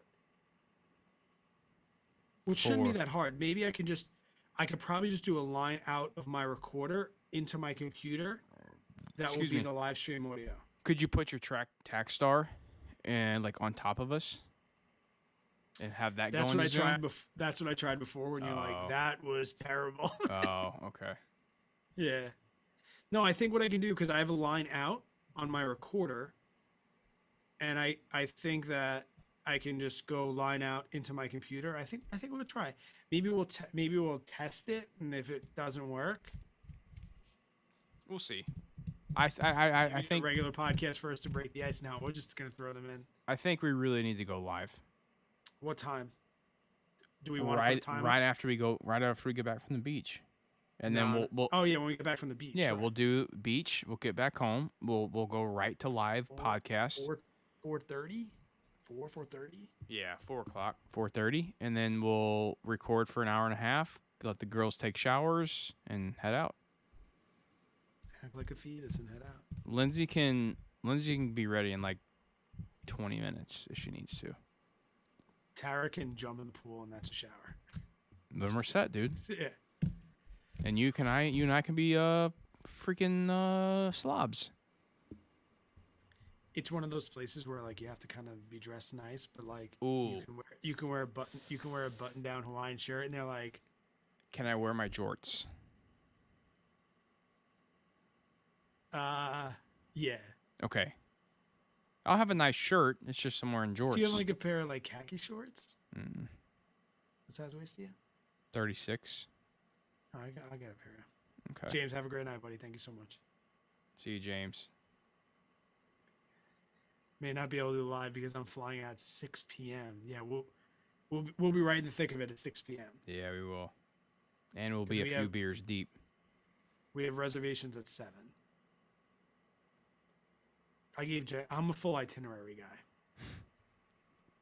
I literally got a mile-long text of an itinerary. But it helps. To the hour. To the hour. I'm excited for those deli sandwiches, by the way. Oh, gosh, yeah. Can't wait. Shout out Hometown Hero. Not sponsored, should be. Is that where you got me when my first time coming in? The bacon chicken. Oh, dude, that was. Oh, that was so good. I'm getting the exact whatever you got me. That's what I'm getting. I think I got you. You got me a chicken bacon ranch something. Chicken bacon ranch, no tomatoes. No tomatoes. That's what it was. It was but chicken I bacon would ranch. like peppers. Oh, on with American cheese. Give me banana or jalapeno peppers on it. Now we can't do $10. Cheers to the average runners. What the heck? Seriously, super chat and Brian will Venmo you. Brian, give Brian your Venmo with the super chat. Yeah, I don't understand why it's not doing that. And yes, Josh, cheers to average runners as well, man. What a group. If we can get like 2 or 3 people on that every week, that'd be sick. That would be awesome. Because then we can start to plan running events when we go places. Oh, like that'd be cool. When we go to Austin, we kind of have to like plan a group event. Speaking of running events, I think I'm going to run my first race ever. You've never even done like a 5K? Nope. What? Never. Really? Yep. Dude, I've never been a runner, man. Ever. I mean, I take that back. He's a runner. He's a track star. I've raced. He's a runner when it gets hard. I've raced in track in high school, but like. That's a race. Well, okay, yeah. I mean, but they were sprints. Like I did 100, 200, and 400. And the funny thing was, in freshman year, I was the only white dude that ran the 100-yard dash. Did you suck? I was either second to last or last. Really? Yeah, I mean, those black boys got me every time. They're quick, man. I'm not sure you can say that. Why not? Who gave things a thumbs down? If first off, we've only got 11. I just gave ourselves the 11th thumbs up. No, we're at like 40 something. Oh, do I need to update or something like that? Yeah, you got to refresh. Who gave us a thumbs down? We have 2 thumbs down. Maybe 40. Yeah, 41. We pissed somebody off. That's fine. Well, we had one like right when we started. Somebody was just being a dick. Yo, Bizarre Life. This is like how your phone listens to you. So I'm scrolling. We have 80 episodes, right? Mm-hmm. This is the one that's on top of my list. Oh wow.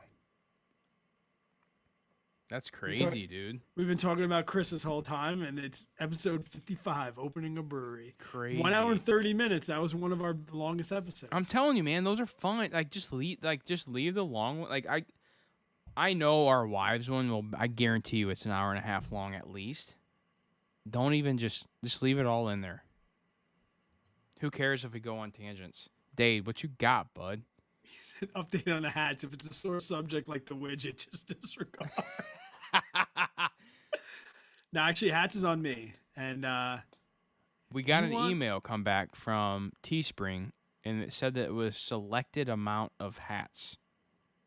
So we have to purchase a couple of hats. Like, yeah, like we have to put up the inventory. I'm looking. Are you looking like? Because I like winter hats. Like I'm not looking. No, I want a regular average money hat, like a trucker hat. Trucker hat. I love the drink beer by socks hat you gave me. I just hate white because every time I touch it, it gets dirty. I don't have any more blue ones. Ryan has been banned from the super chat. Update your payment. Put a different card in. Has he really? It says I have been banned from super chat. What? Well, guys, we got sad news. Average money podcast has been shut down. Jeez. I've never heard that. I haven't either. And I've given a this is great. I've given a $500 super chat before, and they didn't say anything about it. I mean, did it give you a number amount that was too much? Like this, I gave a one-time $500 super chat once. That's my biggest one. But they didn't say anything about that. It just went through. Average runner merch. Oh, that'd be good. Get like a headband. That'd be cool. Or like just a shirt. Average runner. Some pit vipers. There we go. Oh gosh. Dade, the hats we were looking at, I don't know if they were Richardson, but the hats I used for Drink Beer Buy Stocks were Richardson hats. I like those with the Hey, why'd you retract that? It was a good episode. The one I like the hats you have. Like I just don't like white because Yeah. I get dirty. Yeah. You know. Or like I'm wearing Dude, I'm wearing a hat. I'm wearing a hat at the Met game and I slam it down on the ground because I'm pissed. I am excited to see Sam, you're opening a brewery. It's awesome. I'm excited to see where. What was I gonna say? What the hell was I gonna say? I don't know. I'm excited to see where. I don't know. Hats. Sam, were you seriously really opening a brewery? Because I might actually open another brewery. It's like, it's gonna be more of a video, but somebody asked me to open a brewery with them, and I might do it. I had very, very strict rules for opening a brewery. I said if I'm gonna partner in this, here are my strict criteria. Well, yeah, you've been through it already. So if you're thinking about opening a brewery, I have no problem sharing what that strict criteria is. But it said I reached my monthly contribution limit. Well, Brian, it's a sad day here on the Average Money Podcast, but I will say, the Dream Green Show. Hey, what's up, bud? Yo, man. Thank you so much for hopping in the live stream. Damn. Appreciate it big time, dude. Great fucking content. We need to have Did him he on the explode? podcast. Dude, you have like well over 100K subs now? He's killing it, man. I remember when I was like, he was creeping around 20, and I'm like, this dude's gonna blow up. And then Chris Sane blew up, and I'm like, oh man, I wish it was this dude.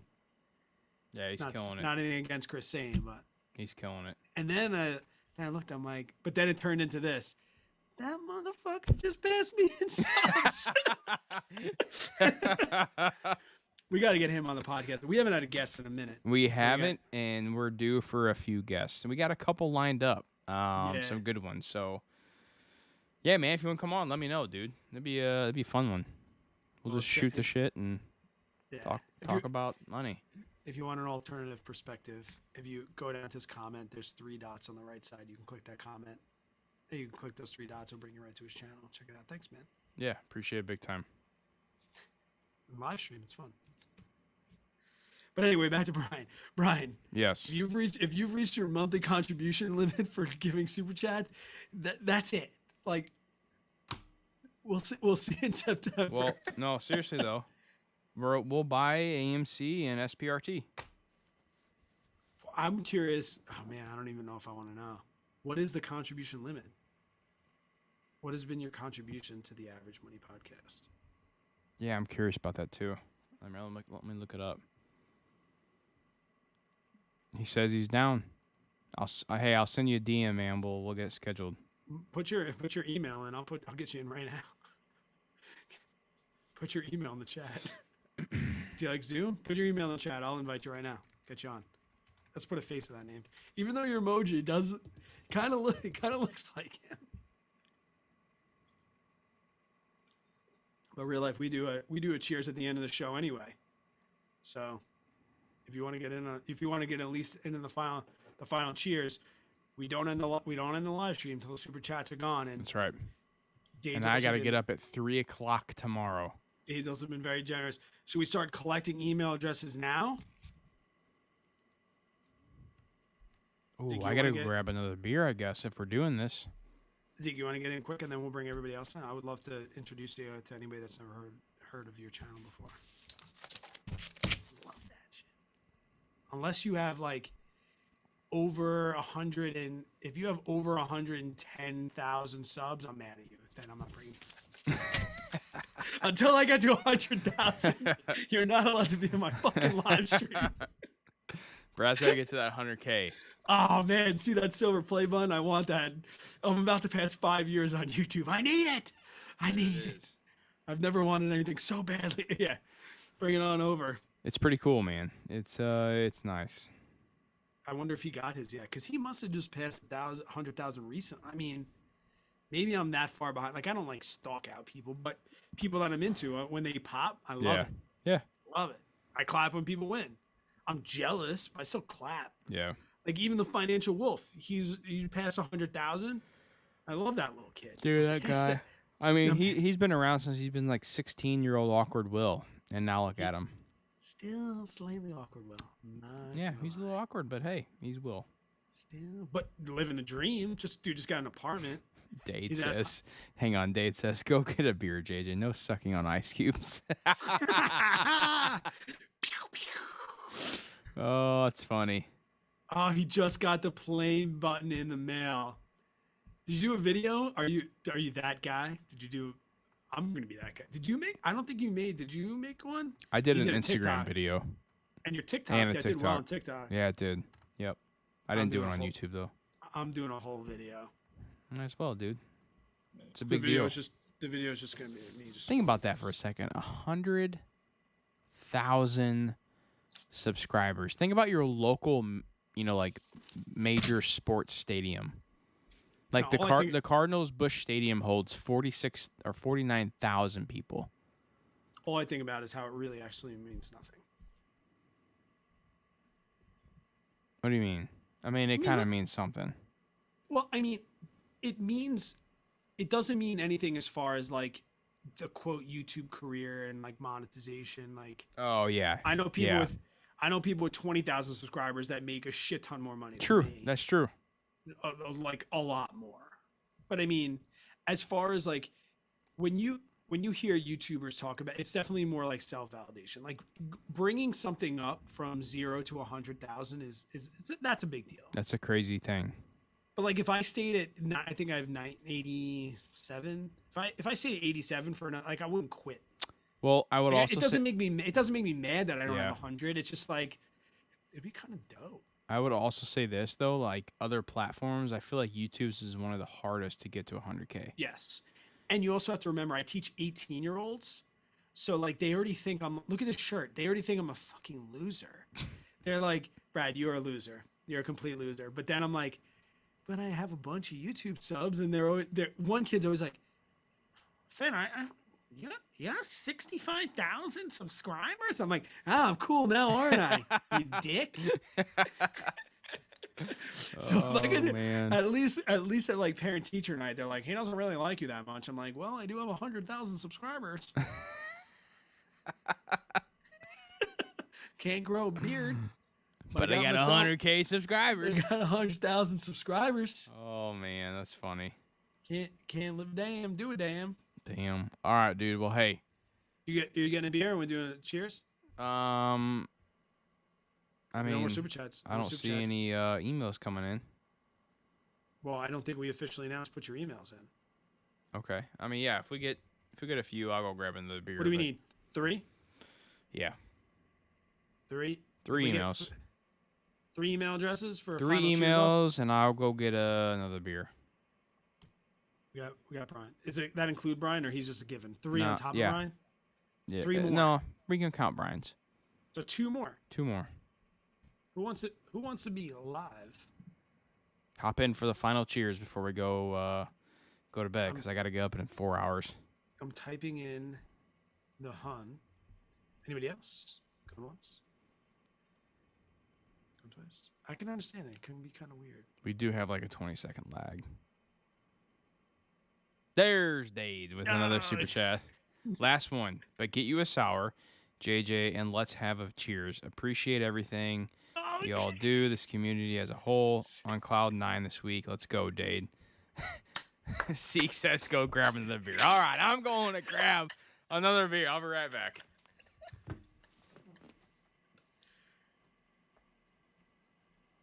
Seriously, let me bring this up for anybody that doesn't know about it. And I don't tend to. Hold on a second. Let's see this.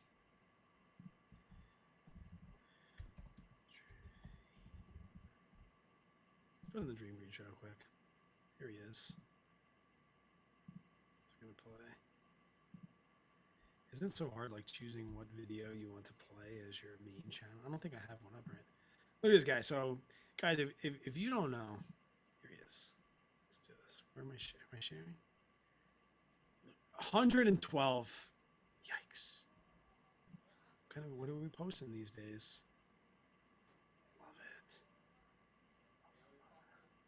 What is this? I'd get canceled if I put this up there. Oh, you did make 100K. Congrats, man. A month ago? Killing it. I love it. I wonder, let me go back. Let me see the first video I saw of yours. It's got to be a year ago more. When did you have like 25K? I think we posted like a video that was similar. And I was like, oh man, he might have done that better. You ever do that for the YouTube creators out there? You see somebody else and they're like, you're like, oh man, they did it better. It wasn't 2 years ago. It's everyone I watch, dude. Oh, that's like Andre Jake when everyone's like, oh man, Andre. I'm like, I want to hate Andre Jake so bad, but his videos are so good. Oh, it might have been this. It might have been VOO a year ago. This might have been the first one I saw of yours. It was one of these two. It might have been SPG because that might have been when I was doing like, remember JJ when I was doing like the best dividend stocks, the best monthly paying. It might have been this one. Love it, man. And that shirt's fire too. I need that in my life. Look at this guy. Same thumbnail pic. What up? What up? Exposed. We all do it. Hold on. What did I send you the other day? I was like, hold on, wait. I sent you a picture the other day where like my best performing videos had the same exact thumbnail. Same, yeah. Hold on, wait.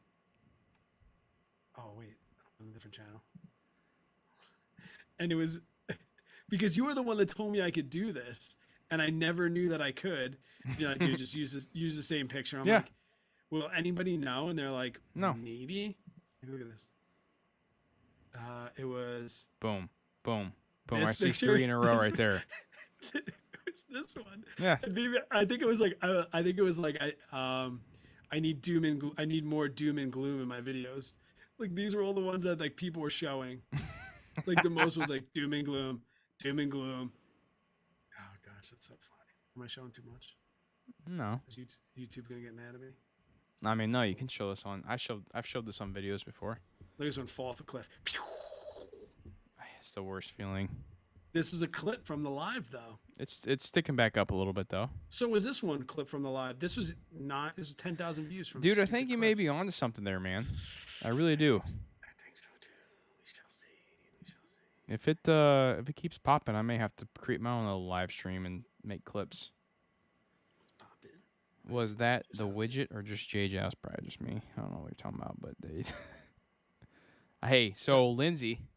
She's downstairs packing and stuff, and she grabbed me a sour because she's watching the live stream right now. She goes, you tell Brad if I'm drinking LiDAR at the beach, we can't go live. I was like, we're going live. For everyone in the chat, your wife's not a big drinker. She don't drink at all. She's not a sober Susan. She's just like No, she's pretty much. She's almost a sober Susan. She don't drink at all, really.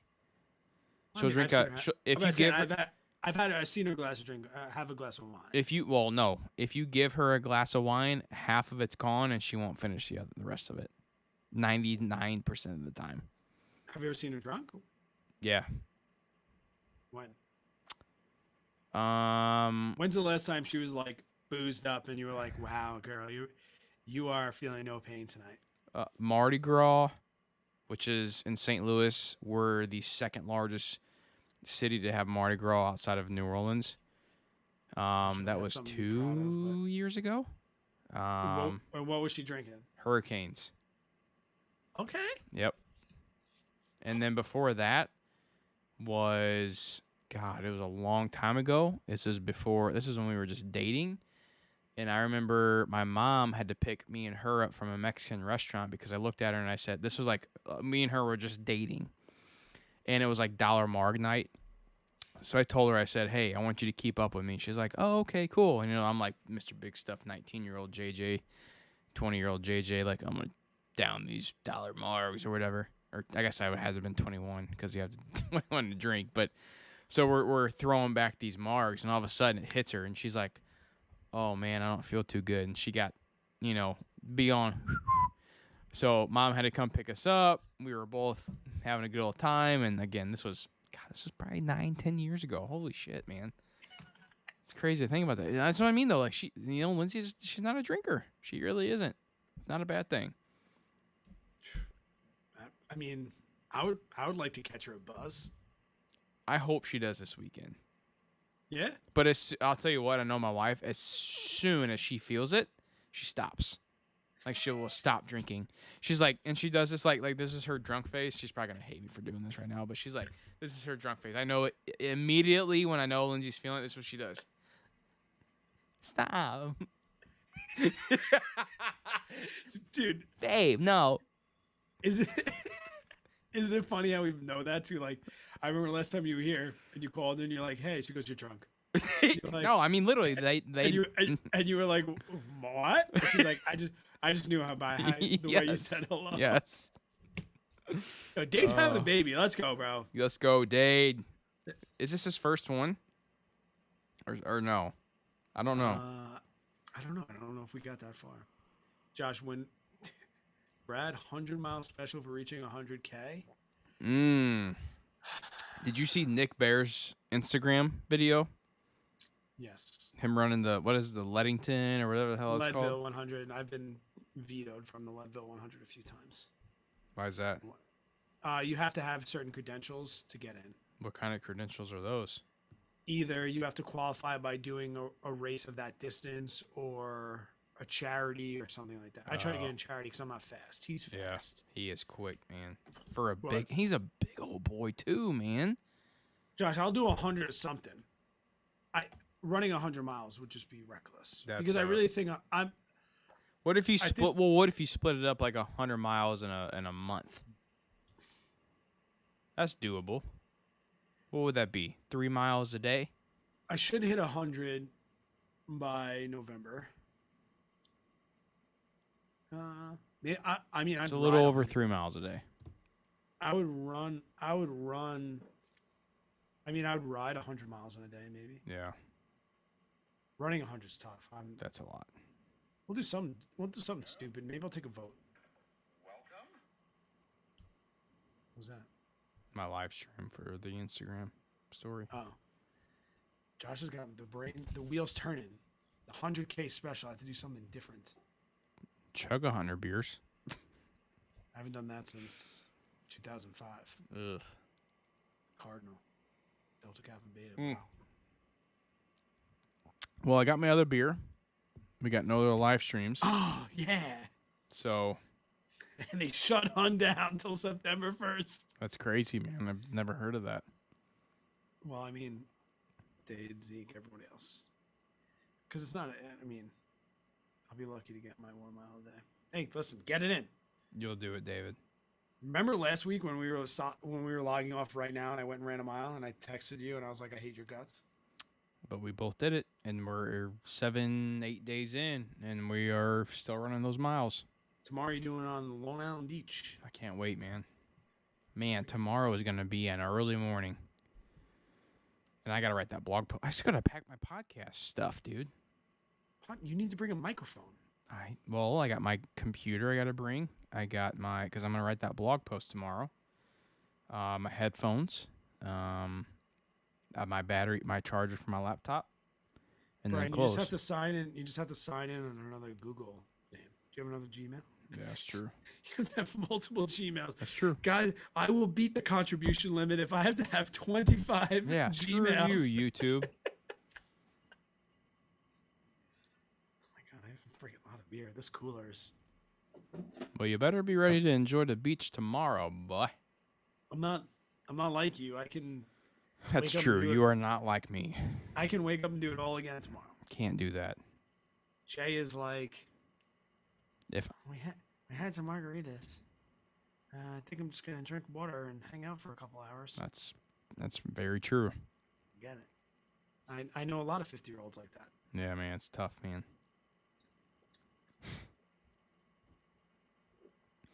All right, but let's sign off, dude. Good night, guys. Oh my goodness! Literally, I literally just said it. I was for it too. I literally just said it. next time you have to have your finger on the end stream button. I literally was like, all right, let's sign off. And then boom, Dade comes in with the just cuz emoji. Is the Dream Green show still here? If so, I want to know 3 YouTube channels that you watch. Doesn't have to be personal finance related. I'm curious, and you can't say JJ or I, not to say you watch us or not, but Yeah. I'm curious. Actually, people put that in there. What are 3 YouTube channels that you watch? Maybe Brian's even back. not. How did he? Wait. Is it a different name? No, he's I don't know. YouTube channels, like for example, non-finance. I like Casey's brother, Casey Neistat's brother. Have you ever seen this? Mm-mm. So he has a brother, and it's his Van Neistat.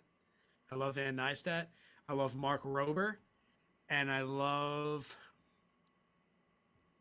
Demolition Ranch. Those are my 3 probably.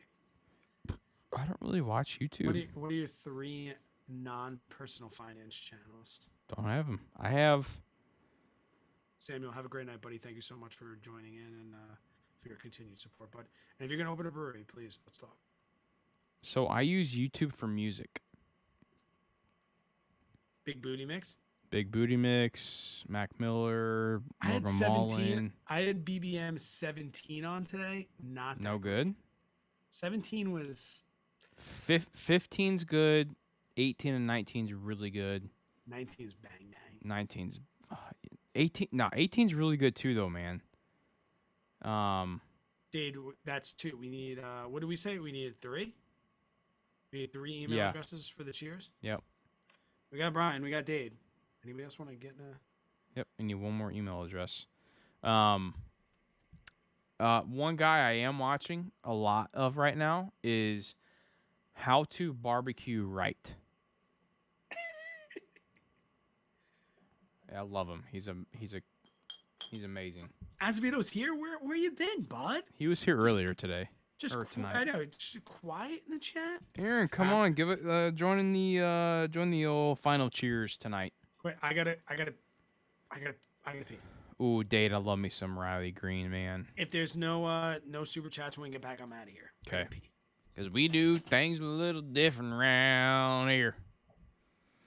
Man, Riley Green is the boss. What's some of this? Because what the hell?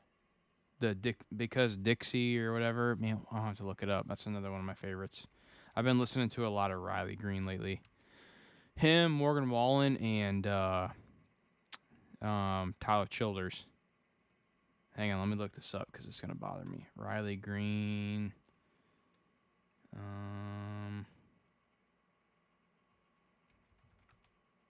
Let's see. That's My Dixie. That's it. That's a good one. I've been listening to that a lot lately. Yeah, Morgan Wallen's my dude. He's a boss, man. Bury Me and Dixie. Yeah, I've heard that one too. But this latest one I'm listening to is That's My Dixie. If you haven't heard it, check it out. Yeah, who's gonna be the last guy or girl to put their email in? We'll do the final cheers. Aaron, if you're here, put it in, brah. Tyler Childers, Morgan Wallen, Riley Green's really good. There's one other guy I'm listening to a lot lately. I can't remember his name right now. He's a newer guy, like kind of up and coming. All right, guys. Signing off. Yeah. All right. We didn't Yes. get the extra email. Thank you so much for joining. Until next time. With crazy stories from this weekend coming in next week. Oh boy. And well, we got the live stream coming with the wives tomorrow. Will JJ Buckner sleep in my bed? I don't think we. Oh, that was the Discord chat. Yeah, it That was. was a Discord live stream. I guess we're gonna try and go live with the wives. Yeah, we'll try. If I can figure out how to output audio to them. I will. Yeah. Thank you so much, Dade. You want to know the best part about having a baby? Is you can't have two at the same time. So have fun the next 9 months. It's very true. That is It'll be very like true. month like 4 through 7. It'll be slim pickings, but 8 and 9 be weird. Yeah. Sign off with full beers. It's like, I mean, I got most of mine in here. the live stream is over, but that doesn't mean the night is. I You mean, want to hang till the end of our beer? Yeah, we can do that. And then we'll sign off. Okay. Cuz I can get rid of this. I can delete this. I'll delete it. I will annihilate it. All right, I'm going J-Mon then. Oh boy.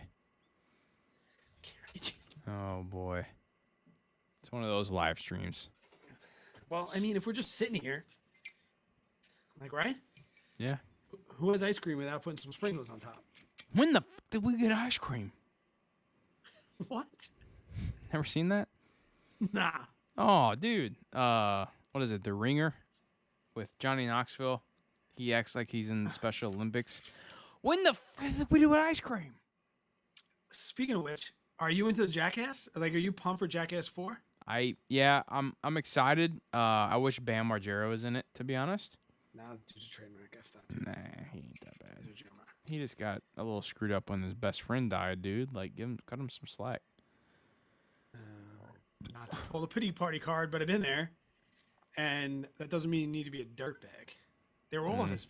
Ryan Dunn was all of their best. No, friends. for sure. Yeah, I mean, I don't know the full story around it, so I'm not gonna like try and argue which side because I don't know. But Jesse wants to know what you're drinking. What is that? Pink drink. It's a sippin' pretty fruity sour. It's actually not really that good, to be honest. There's not really much. Raspberry of a taste is to the it. only fruit that should be in a sour. Raspberries. What's the fruit? Raspberries is the Unique only fruit. blend. Unique blend of acai, guava, and elderberry.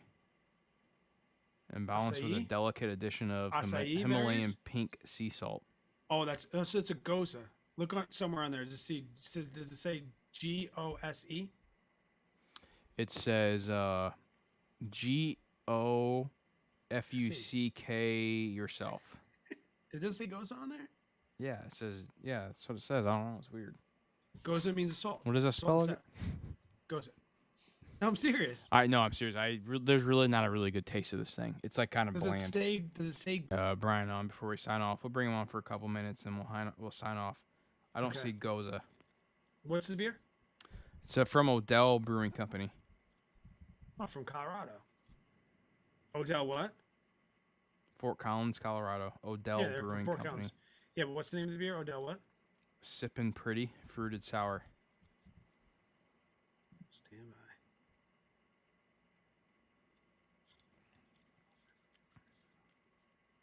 Yeah, this is a Goza, boys. So I want to show you this beer that tastes good tomorrow. A LiDAR. No, Go-Go. Because Go-Go is the same one. It's pink Himalayan sea salt, guava. Dade says a Costco sour. You're exactly right. That's exactly. Lindsay got these from Costco. Oh, is that her Instagram where she's Yeah. like, JJ's gonna be mad that I spent some money, but I tried to trick him with some IPAs. That's exactly what she got me, a mixed case of IPAs, sours. What's this? A golden ale and something else. They're okay. They're not the greatest.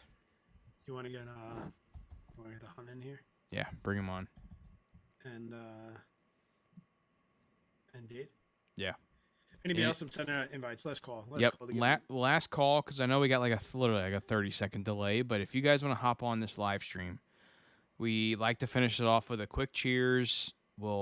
Me and Brad will finish the beers, and then we'll sign off and call it a night. Corey's here. Yes, Corey. Oh, Corey did just audio. Last week he didn't do video. He just did audio. Okay, that's fine. Yeah. Only a couple of his beers. Wait. Just got a came within walking distance of me and opened a brewery on a couple beers right now. We're trying to build 5-barrel out back. I started with a 1-barrel, so started with a 1-barrel brewery. When I started brewing sours, I was 3 barrels. I had a 3-barrel outdoor setup. Oh man, I need to put it down again. All right, I'm sending invites. Let's get these guys in. Let's go. Hun, keep your clothes on, bro. Keep your clothes on. Oh, I think I have to admit them today.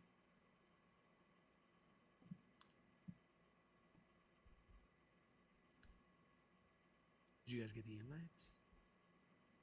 Yo, go to ultra low latency, bro. So 2-second delay. 2 seconds. People are gonna know the Hun so much that he's gonna have to start his own YouTube channel. Yeah, no doubt, man. Yeah, Corey, we're still alive. All right, he's here. Here's Hun coming in. All right, I'll let him in. We should troll him, not let him in for a little bit. Are you in? There he is. There's Brian. There. Hun, you need to go buy a microphone so that when we throw you in here, you can have proper audio. He's still connecting. There he is. We gotta get you a proper microphone. Dave, you getting in, bud? I sent you an invite. We'll send him a average money special. Okay, I can hear you on that. There he is. I might actually have a mic. We gotta get you a real microphone. We're gonna send you an average money special microphone. Yes. I think. I we can afford to get you guys. I think we need to send you a microphone. I mean, I have a 32-inch TV right here as my monitor, so I mean. No, I need you to have a microphone. Your audio is trash. Okay, I'm sorry. No, I mean, we're gonna send you a microphone. We're gonna send you a microphone. hold on. I might be able to fix it. Hold on. Well, what other microphones do you have? No, is that better? That actually does sound a little better. Oh, Dave's having a baby. Yo, turn your camera. What's going on right What up, Dade? What up? Turn it. Can you turn your camera? Who, me? Are you on your phone? You're on portrait Who's on view. the phone? Oh, there you go. There you go, that's good. There you go. Better? Yeah. What do you Yes, drink? What are you drinking? Miller Oh, Lights. I got the Corona premiere tonight. Ooh, there you go, So- bud. What, Look, this is the Wilmington special. Kolsch? Yes, Never had it. A Kolsch is a lager. Brewed with ale yeast. it's fucking awesome. Dade, where are you out of again, bud? Huh? Wilmington. That's right, Oh, North well- Carolina. Yeah, Yep. we're both in Wilmington. Yeah. So, Dade, I think the question on everyone's mind: how do you make a baby exactly? I don't think I'll go into all that. Dude, I'm fucking ecstatic though, man. Oh, dude, I'm so Dude, happy for should you. be. It's a lot of money and a huge liability, and you're gonna hate your life for a long time. That's I probably love, fine. I love my kids. I hate being a father, but it's worth it in the Oh end. my God, no! Is this your first one, Dade? Yeah. Oh man, I'm super pumped yes. for you, bud. It's great. Yeah. Been on Hey, cloud Dave. 9. Told me this morning. Oh Those are wow, good today, Larry, man! today, you read Dang! Hey, cheers to Yeah. Dade, bud. Let's go, buddy. Crazy. So, are you guys gonna figure out the? Are you guys gonna look at or find out the gender? Or are you gonna wait? Nah, we're waiting. Oh, You're gonna dude. wait, you fucking Man, I couldn't savage. do it. You are a No, savage. No Yeah, way. we're waiting. Wow. I was like at the OB. I was at the doctor, like pretending like I was a doctor. I'm like, I think I see a penis. What I is see that? I see a little You know, pecker I right see, there. I see it. You tell me, bitch. You tell me right now. No, the first time we even went in there, we told him, we were like, "Look, don't tell us nothing. I Wow. don't want to hear her. I don't want to hear him." So is No. this more of a you or the wife that's wanting to wait? Or both? It's both of us. Yeah. My parents waited, and it was, I don't know. So you guys want to I be think surprised. it's pretty cool just to I think it's pretty cool just to be surprised on the day of. So how do you guys do that then? Do you think of names for both, or do you Yeah, wait till you see the baby, or what? Oh yeah, she's already got names picked out. I've got names picked out. Okay. Yeah, we've Dude, been that's talking awesome. about. Dade, let me give you some advice, quick, Dade. Whatever names you have picked up that don't align with her names, you can just throw them. Yeah, they're out the window. They're out the window. Anything that you thought you had control over is now gone. No doubt. All right. No Well, doubt. see, Brian, you got to have a baby now to get in this. There you go, conversation. Brian. Get on it, bud.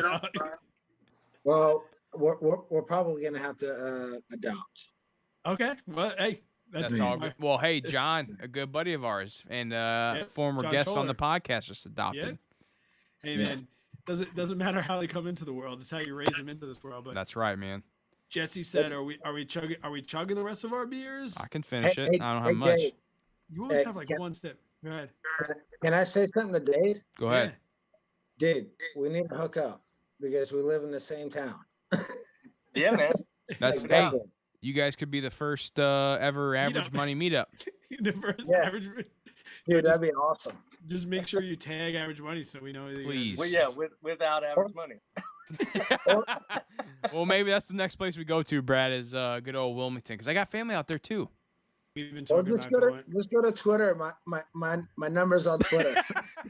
Let's blast it out to everybody. For 25,000 people to see. All right, guys. Well, I love it. Let's finish. JJ's got 2 sips. Does Oh, anybody here we have go. a respectable amount of beer in there? I've been Oh, sipping Dave's- it this whole time. Dade's drinking for 3 right now. So There you go. There you go. That's right. there's a T-shirt I got to send you. It's like she's eating for 2. I'm drinking for 3. All right, guys. Oh, I love it. Cheers to this, and then I'm booting the 2 of you guys out of here. But All right, No, boys. no, This is what don't we put got. me out. bottoms up to happy babies, right? Happy babies and healthy babies. Y'all have a good one. See you guys. Cheers.